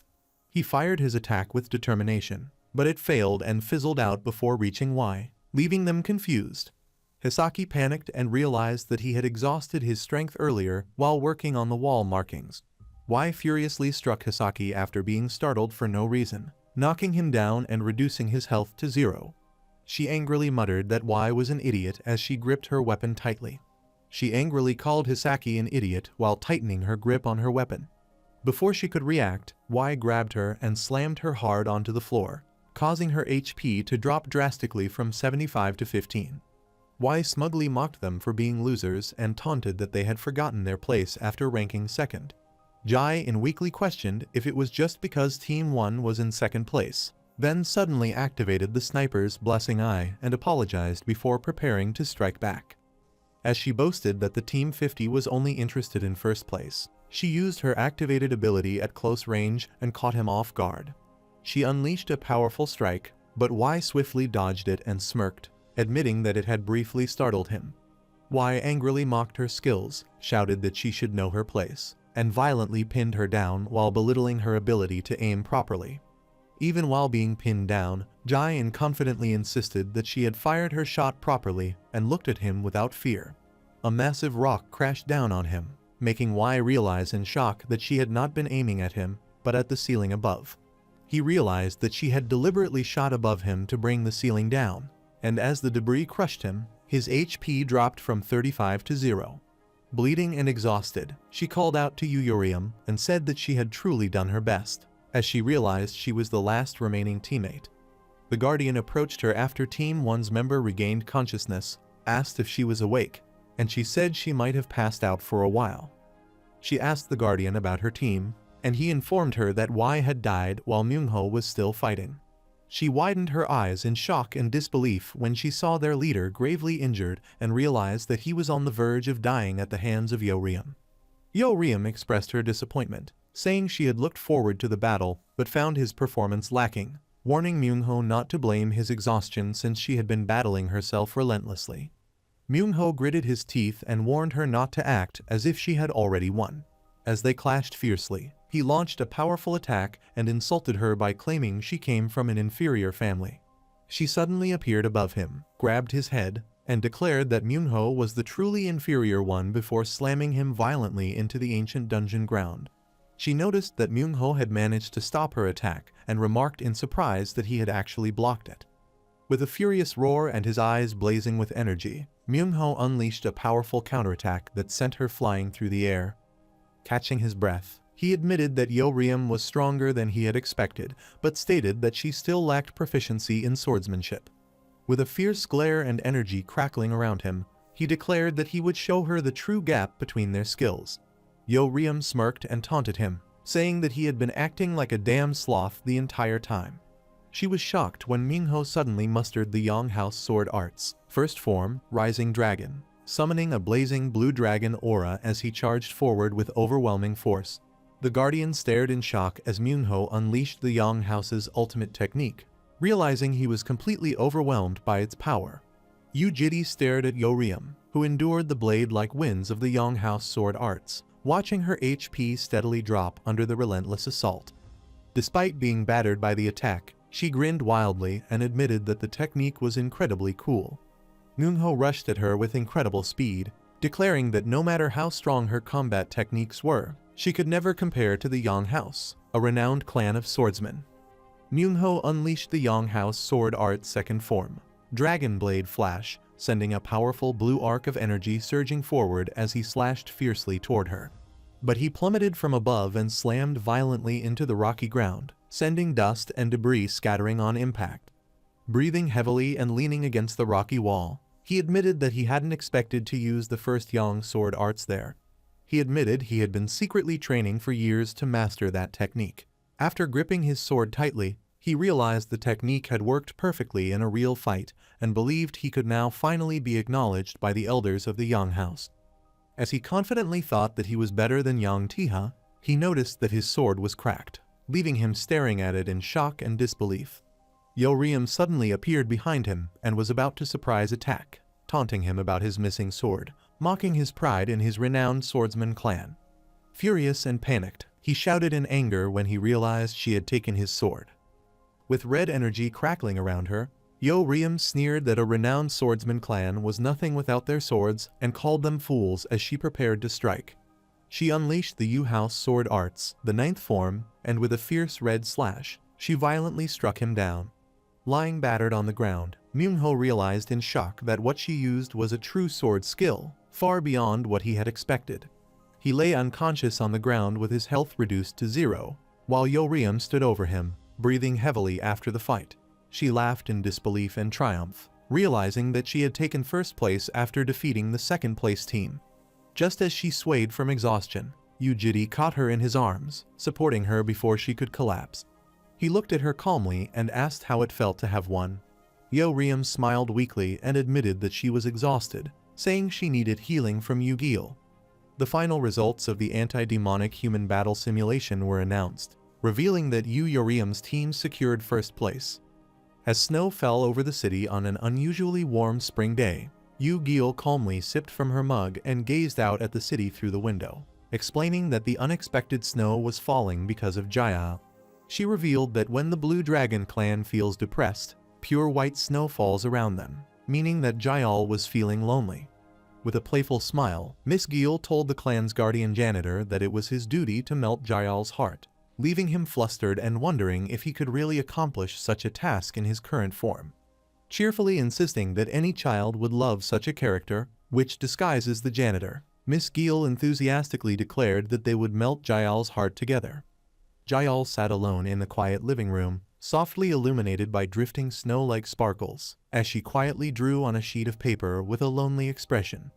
Noticing that Jael looked terribly bored while drawing, the guardian shyly asked her if she would like to play princess with him. Jael broke the marker and stared at him in silence, unimpressed and slightly annoyed. Concerned by Jael's reaction, the guardian asked what was wrong. The janitor awkwardly admitted that he dressed up as a cartoon character to cheer Jael up. But Yubom told him he would only scare her like that and urged him to go wash up quickly.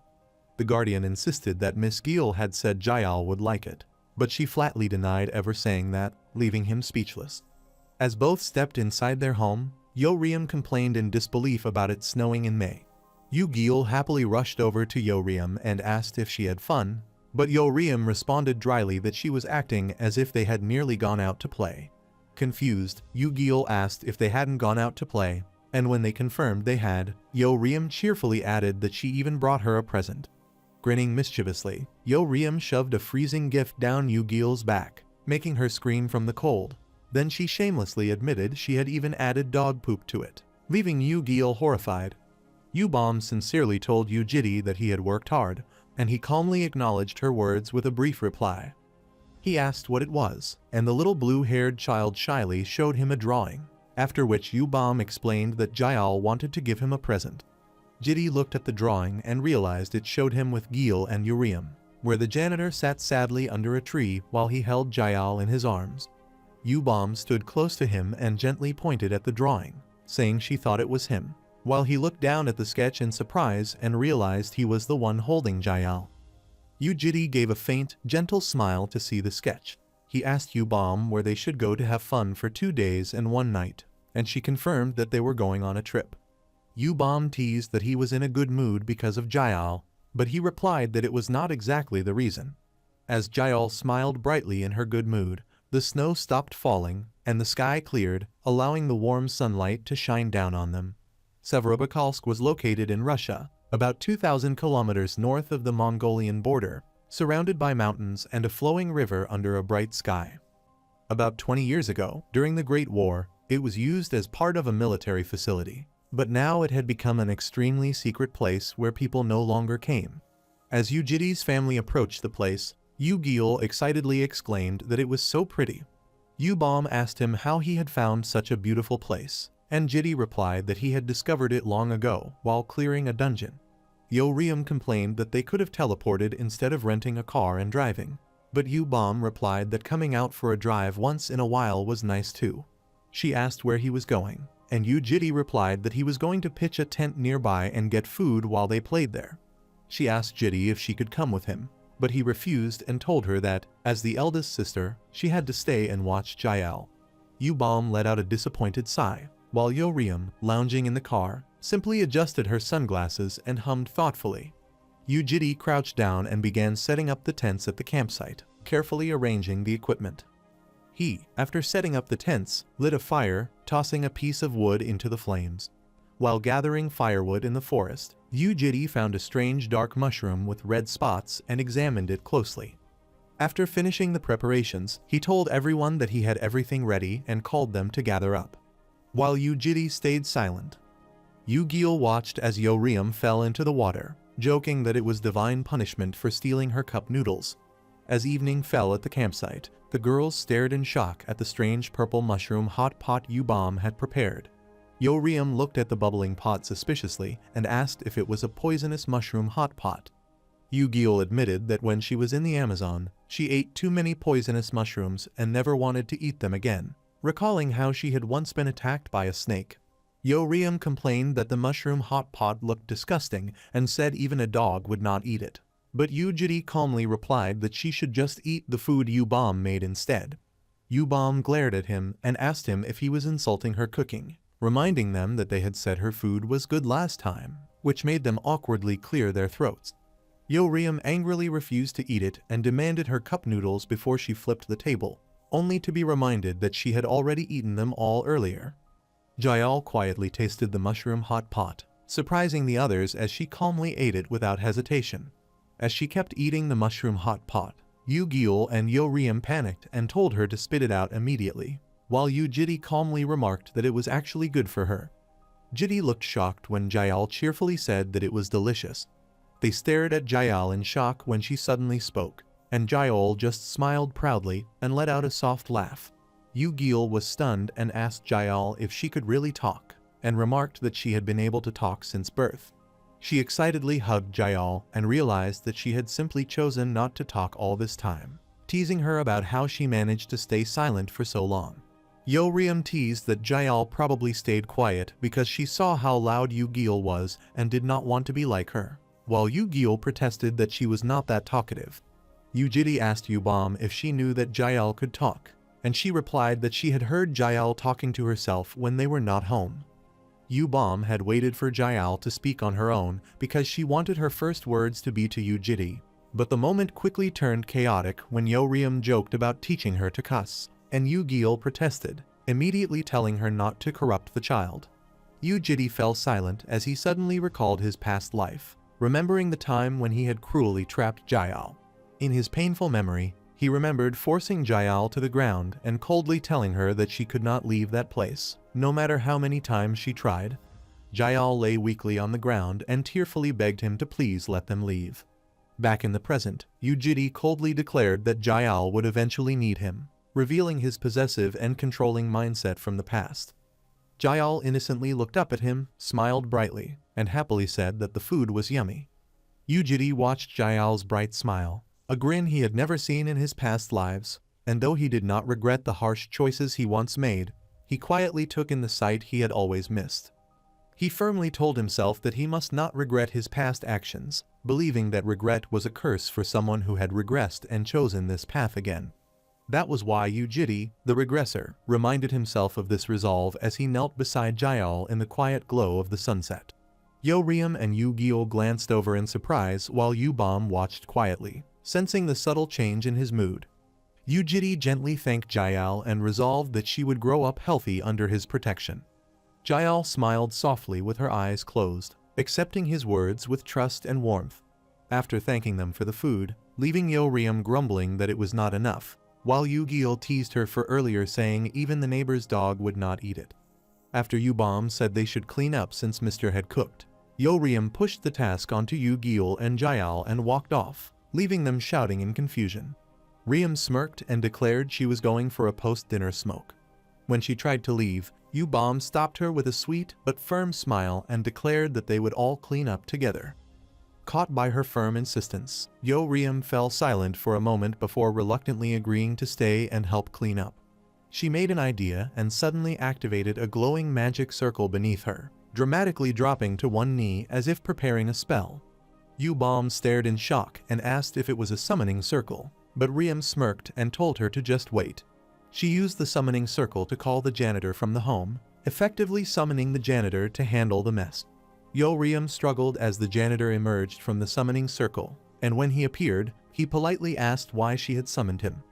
The summoned janitor tearfully exclaimed that he thought Yo-Riem was worried he would be lonely at home, clearly overwhelmed and touched by being called. But Yo-Riem simply pointed toward the dirty pot and grill, making it clear that she had summoned him to clean up the mess. Yo-Riem bluntly ordered the janitor to stop hesitating and clean up. The janitor obediently began scrubbing the dishes, and Yu-Bomb stepped forward to help him while Yu-Jitty watched quietly from the side. He asked what the janitor was doing there, and when Yo-Riem casually replied that he was cleaning, Yu-Gi-Oh dryly objected to her action.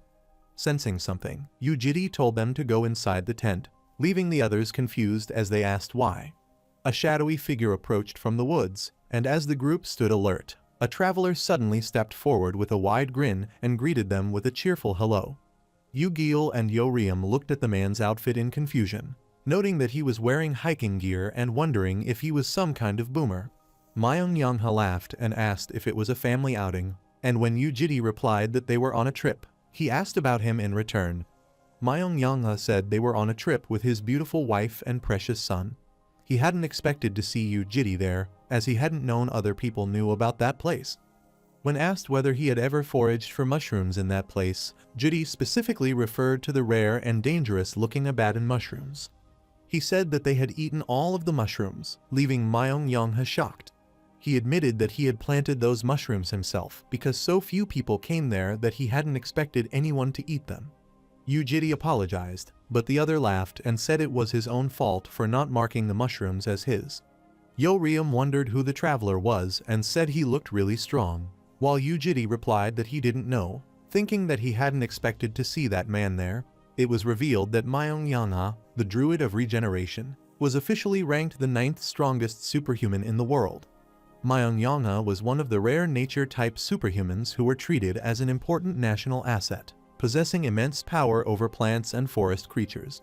Yujiri reflected that in his past lives, he had been both Myung-Yongha's ally and his enemy, sharing friendship in some timelines and clashing in battle in others. He thought that although he did not remember much about Myung-Yongha, he knew that Yongha had always worried about his sickly pregnant wife and had likely gathered the mushrooms for her sake.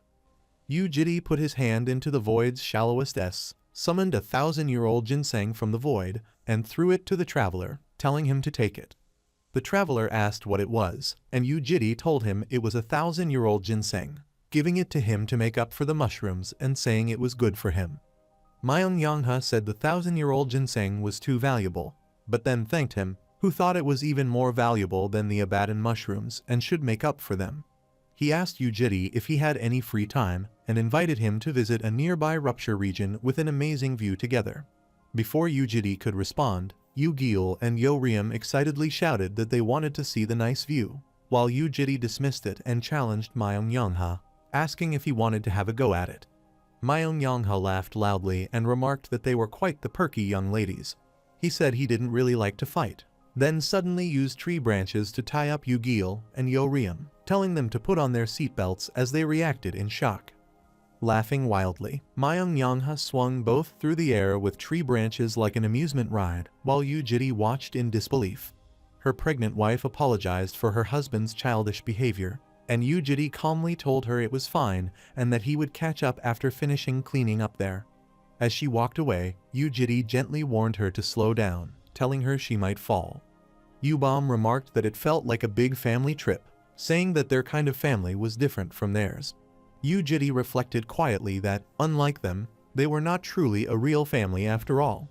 Yubom clarified that she did not mean they were not a family, explaining that if Yujiri was the dad, and she was the eldest daughter with the others as younger siblings, then the only thing missing in their family was a mom.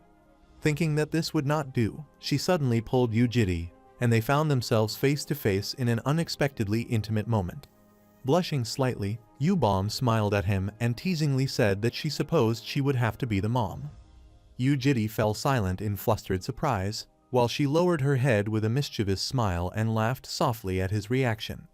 Yubom laughed and said she was only joking, then playfully teased him by asking if his ears were turning red again from embarrassment.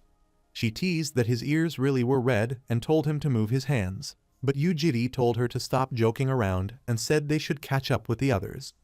The clone contacted him mentally and reported that it had found information on Prototype X. Yujiri calmly told the clone to go ahead with the report, while Yubom looked at him in confusion, wondering who he was speaking to.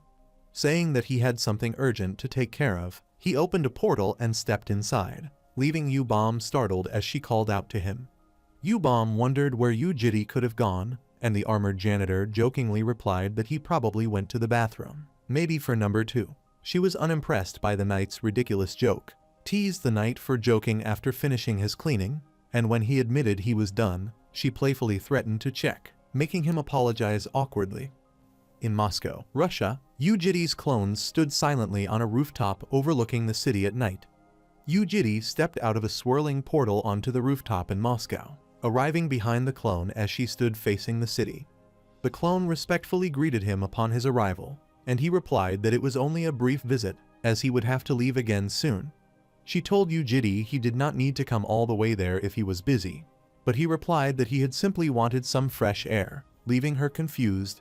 Yujiri asked what she had learned, and the clone handed him a document, asking him to take a look at it.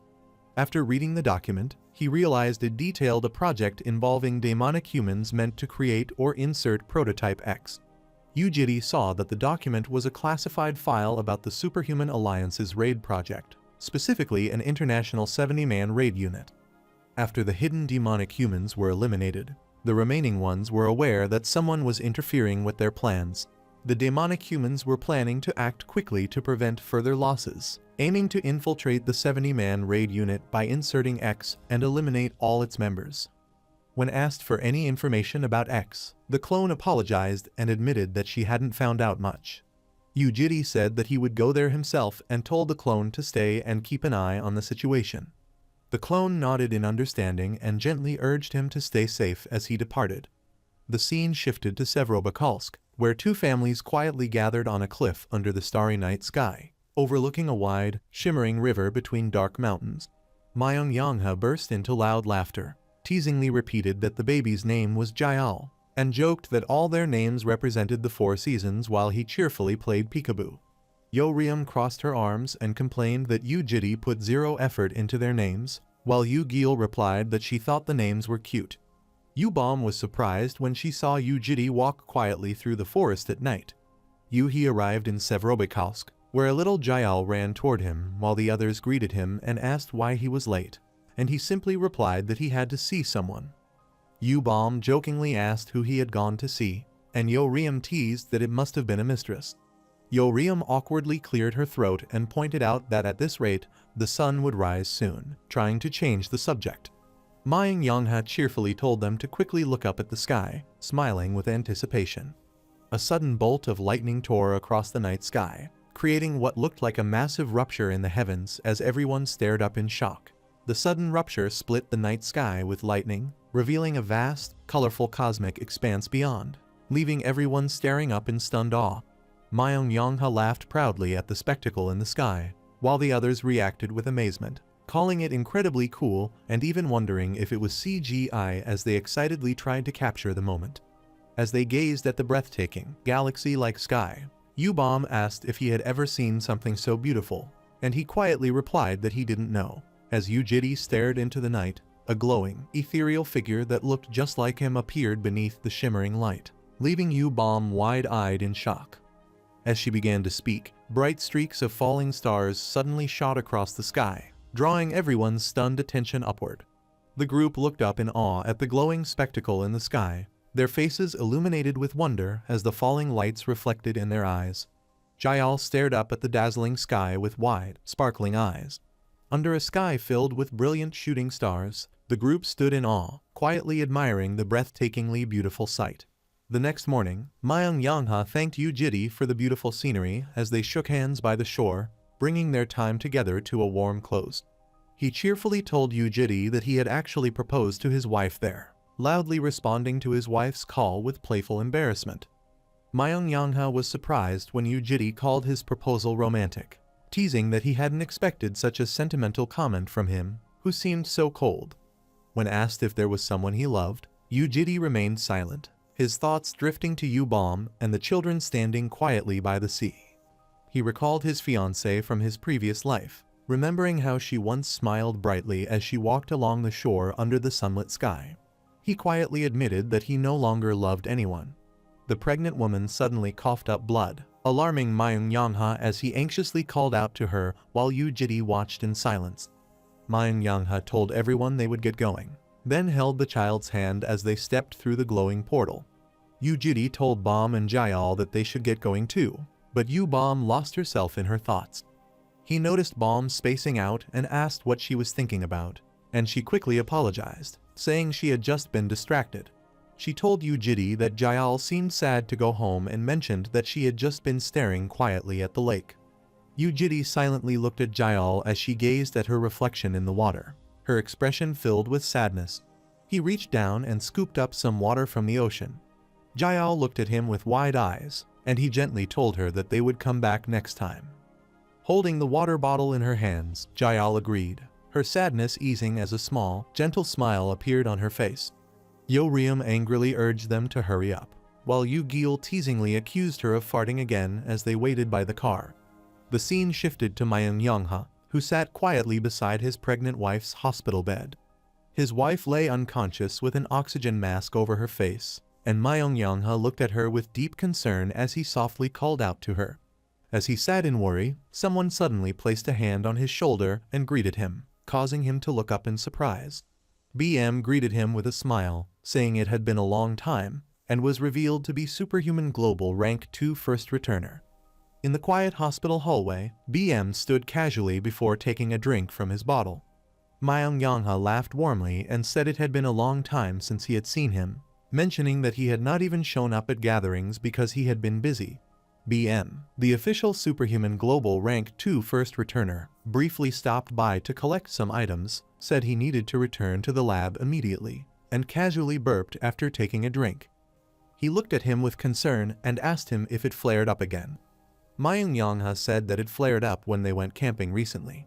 He said that 10 years had already passed and bitterly questioned the value of progress in magic and technology, when they still had not discovered what was wrong with Hwan as she lay unconscious with an oxygen mask. BM gently reassured him that he had already done his best and that there was nothing more he could do. Myung-yong-ha insisted that there was always something he could do, and in his agitation, he accidentally sprayed the drink, making BM flinch in surprise.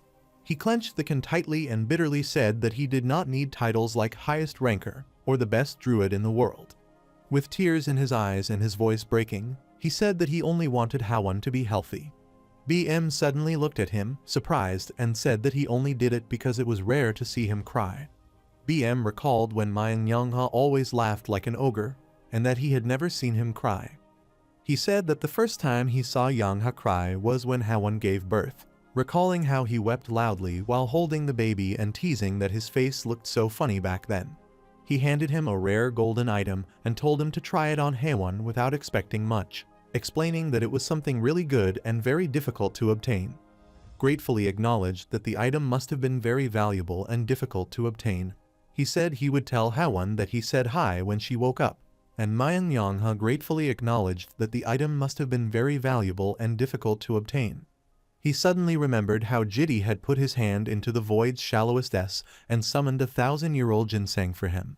He called out to BM to take a look at the item, saying that he had obtained it a while ago, and that even BM probably had never seen something like it before. BM turned around with a faint smile and repeated skeptically that it was something he had never seen before. The scene shifted at the seaside, where a mischievous Yo-Reum chased a frightened Yu-Gil, who cried out for help. Jaeol sat quietly on a rock, hugging her teddy bear, watching as a monkey chased a small chick nearby. Jaeol turned her head in confusion when she heard someone call her name. She was startled to see Jitty in the water, waving at her and inviting her to come over and play. Jaeol gasped in shock as her eyes widened in surprise. She bravely jumped onto her teddy bear in the water and surfed across the waves, splashing forward with confidence. She slipped off her teddy bear and flew into the air toward Jitty, standing in the water. Laughing, he caught her safely in his arms, happily praised Jaeol for being good at jumping, and called her cool, and she shyly asked if she was really cool. He lifted Jaeol up in the waves and assured her she was the best. In reality, the happy moments in the water were only Jaeol's unfulfilled dream, because Jitty remained serious, while she quietly wished he would someday play with her wholeheartedly. Jitty quietly opened the door and looked at her as she slept happily. Under the quiet moonlight, the janitor dozed off, leaning against his cleaning equipment. Yo-Reum lay sprawled on the floor in the dim light, fast asleep and snoring loudly. Jitty walked in the quiet hallway at night, lost in thought as he looked ahead. Yubom approached him from behind, and he gently asked her why she was not sleeping. She wanted to come with him, but Jitty told her that he would be back soon and gently told her to go to sleep. Yubom looked at him seriously and asked if the reason he was leaving right now had something to do with what he had left for a bit yesterday. As he walked away, he said Bom must have seen something related to Providence, and though she replied that she could not answer his question, she told him that he would need her. Jitty turned away coldly and told Yubom that it was none of her business. He paused and glanced back slightly as Yubom quietly held onto the back of his coat, unwilling to let him go. Clutching his coat tightly, Yubom asked him if he thought that just because she was someone he had to protect as a child, he should only show her good things and hide the bad ones from her. She admitted she would not care if she could see only the good things, like the others, because she was from the Green Dragon clan and did not want to be treated as fragile. Yu-Jiri remained silent, his expression unreadable as he listened to her words. Yu-Bom reached out as if to stop him, but Yu-Jiri gently moved away and said he would be back. She hesitantly asked Yu-Jiri what he would do if there was something he truly did not want to do because it hurt, yet still had to face it. Yu-Jiri lowered his gaze and quietly answered that he would do it anyway. When she asked if he would still go through with it even if others hated him or were hurt, Yu-Jiri calmly and resolutely replied that he would. He looked ahead with steady eyes as a large sword stood planted before the closed door. Yu-Bom told him that she had borrowed the sword from the janitor earlier and said he would need it soon, admitting that she had not wanted Yu-Jiri to see it before. Yu-Jiri turned toward her with a tense expression, a drop of sweat on his face as he hesitantly called out to her. Yu-Bom smiled gently at him and told him to be safe, hiding her worry behind a calm and reassuring expression. At the Global Superhuman Association's Tokyo branch, the most famous members of the Alliance gathered for a large-scale raid, preparing themselves for the intense battle ahead. For the Global Hunter Alliance's 70-man raid unit, powerful hunters assembled before 3 glowing portals, ready to step into the unknown and begin their large-scale assault. Yu-Jiri arrived at the headquarters, asked the stern man if he was the leader of the raid, and confidently demanded that they make space for him as well. The man stared at Yu-Jiri with confusion and irritation. The Global Superhuman Alliance's 70-man raid unit prepared to enter the portals, aiming to defeat the S-rank dungeon Hethia's Ocean's giant boss, the terrifying Kraken. Because the raid carried an extremely high threat level, only the top 0.5% of the Alliance's strongest members gathered to take part in the mission. One of the members explained that the raid force's strength was comparable to that of a developed nation, underscoring how overwhelming their combined might was. The leader who had gathered all these elite members was Shiraishi Runosuke, an executive of the Global Superhuman Alliance who was ranked 93rd in the world and known as the Divine Archer. Yu-Jiri was asked if he was Japanese, and he calmly replied that he simply lived nearby. Shiraishi Runosuke questioned him about wanting a spot in the 70-man raid unit and reviewing all the members' profiles, and Yu-Jiri confidently confirmed that he did. He first let out a quiet chuckle, then suddenly burst into loud laughter, clearly amused by Yu-Jiri's bold request. Shiraishi Runosuke acknowledged that the raid plans were classified, noted that Yu-Jiri must be no ordinary superhuman to have bypassed their security, and welcomed him into the unit as a strong ally. He pretended to accept Yu-Jiri but suddenly unleashed a burst of green energy to test or attack him. Shiraishi Runosuke warned that the raid would begin in a few hours and refused to let Yu-Jiri join because he had never worked with them and was not part of the alliance. He angrily questioned him whether he thought they were foolish as he intensified the crackling green energy in his hand. Yu-Jiri knew his energy, said he had expected him to be sensible, and Shiraishi Runosuke ordered that he be taken to a cell immediately.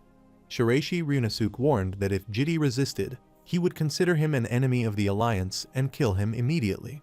He launched a powerful green energy blast at Yu-Jiri, but Jiri swiftly dodged the attack, remaining calm and unfazed as green energy crackled around him.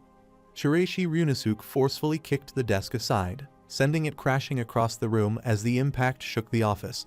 Shiraishi Runosuke unleashed his technique onto the table, blasting it apart with surging green energy. He clicked his tongue in frustration, saying that ordinary attacks would not be enough, and prepared a stronger move.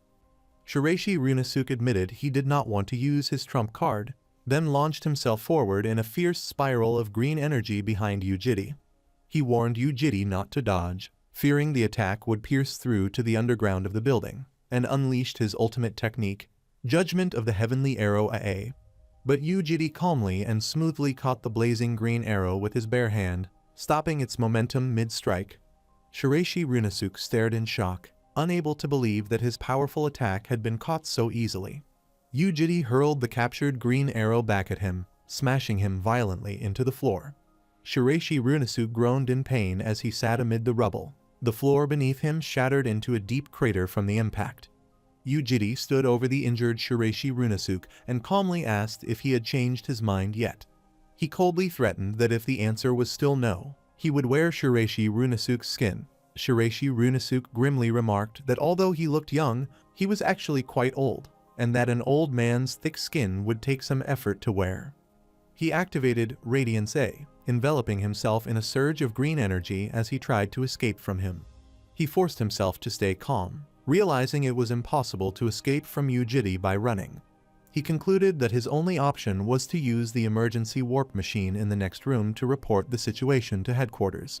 He smashed through the thick protective glass, only to see that the emergency warp machine had already been destroyed. He froze in shock as a blue energy blade put his throat by Ujiri, who coldly asked Shiraishi Runosuke once more if he had changed his mind. Shiraishi Runosuke muttered in frustration before reluctantly welcoming Ujiri to the raid unit. After the destruction settled, Ujiri sat calmly in the ruined office, while Shiraishi Runosuke knelt before him amid the scattered debris.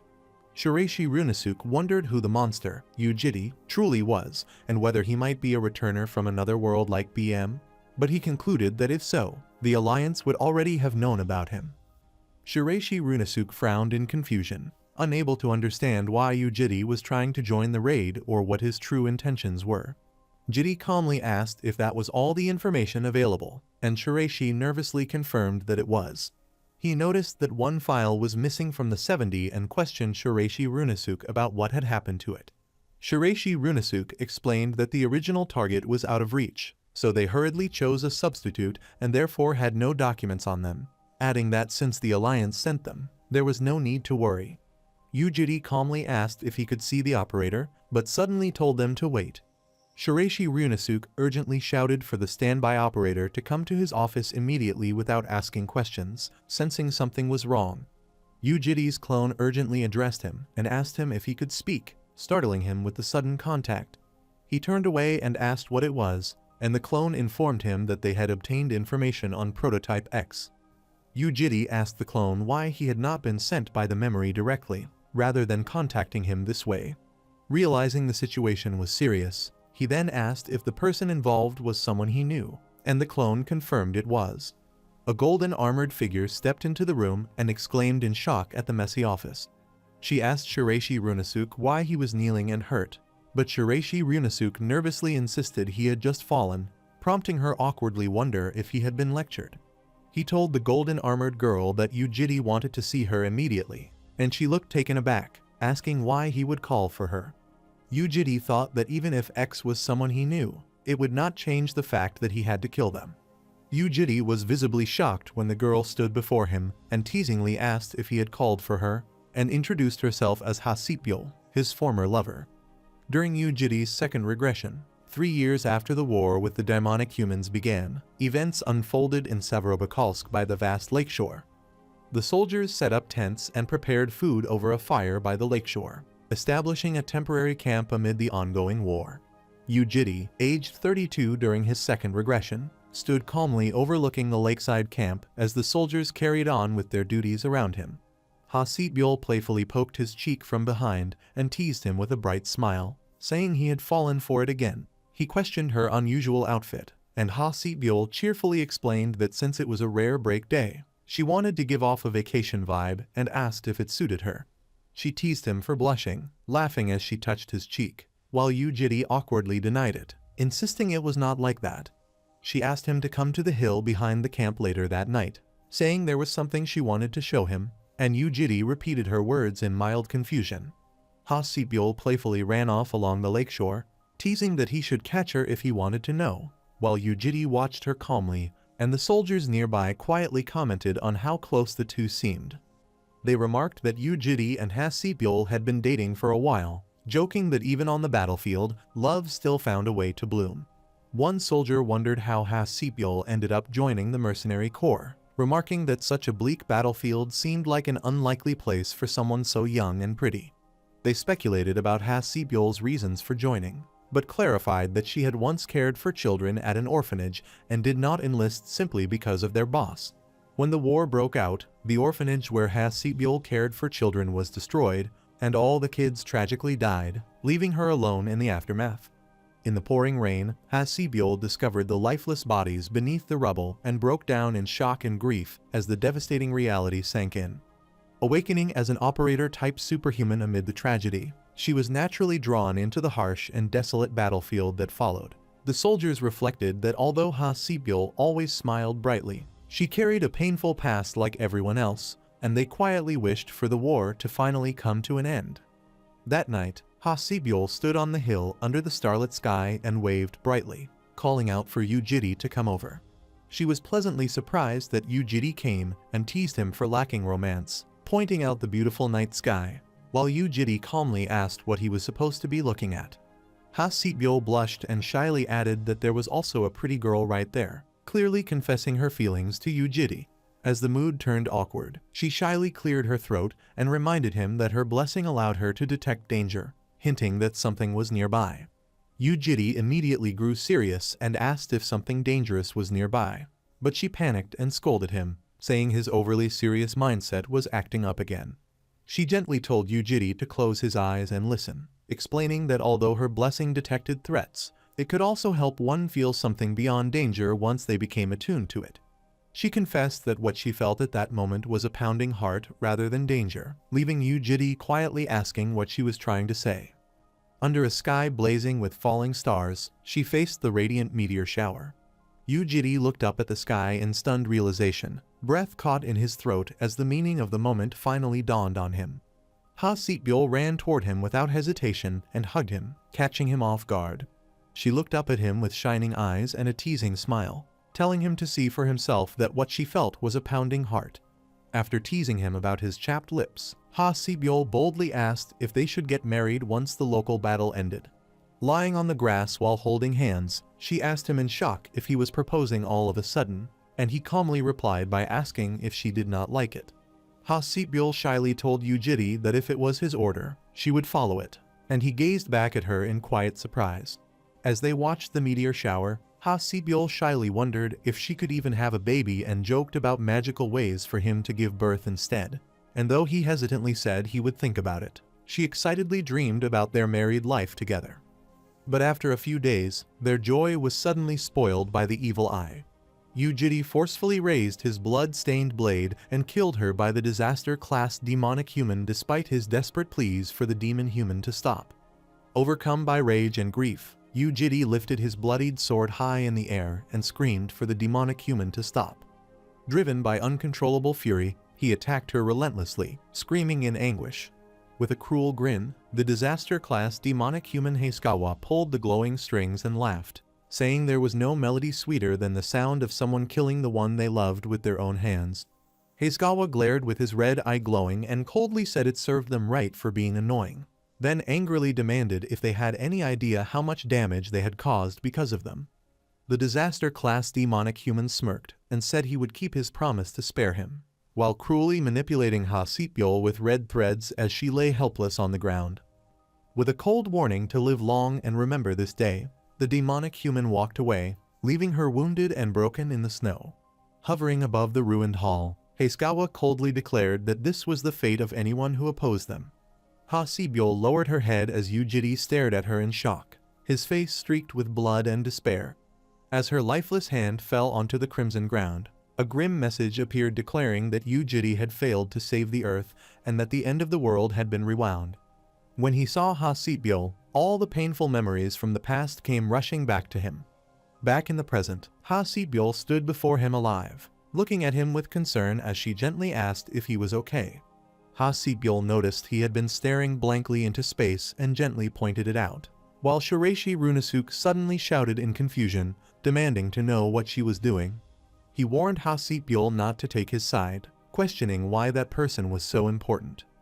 A golden, radiant clock manifested behind Yu Jidi as the authorities' grand clock began searching for a being who had deviated from the world's timeline, marking him with an ominous glow. The authorities' grand clock identified superhuman Ha Sebyul as the target, revealing that a being beyond the horizon of providence had interfered and resisted the regression. The grand clock revealed that Ha Sebyul's life had drastically changed in this regression, as the orphanage collapsed due to friendly fire from superhumans affiliated with the association. Cursing superhumans, she made a contract with a being of the void and was reborn as a demonic human, having formed a pact with Rekshata, the seventh monarch of the void. A caution revealed that among the memories arriving from outside the timeline were fragments concerning the regressor, as Yu Jidi calmly held the glowing golden clock. He coldly told himself not to think too deeply about it, as he had already decided what he must do, no matter who X was. Yu Jiri calmly asked to change his position to operator and declared that he would move together with Ha Si Byul, saying his only mission was to stop X, and nothing else mattered. Dark storm clouds roiled above the raging sea of Hethea's ocean as lightning split the sky and armored warriors gathered before a swirling purple portal. The Superhuman Alliance's 70-man raid unit assembled as their bespectacled leader shouted for everyone to maintain their formations. Ha Si Byul stood in her golden armor, her eyes steady and focused as she prepared for battle. Yu Jiri stepped forward before the Superhuman Alliance's 70-man raid unit and calmly declared that the Kraken subjugation had begun.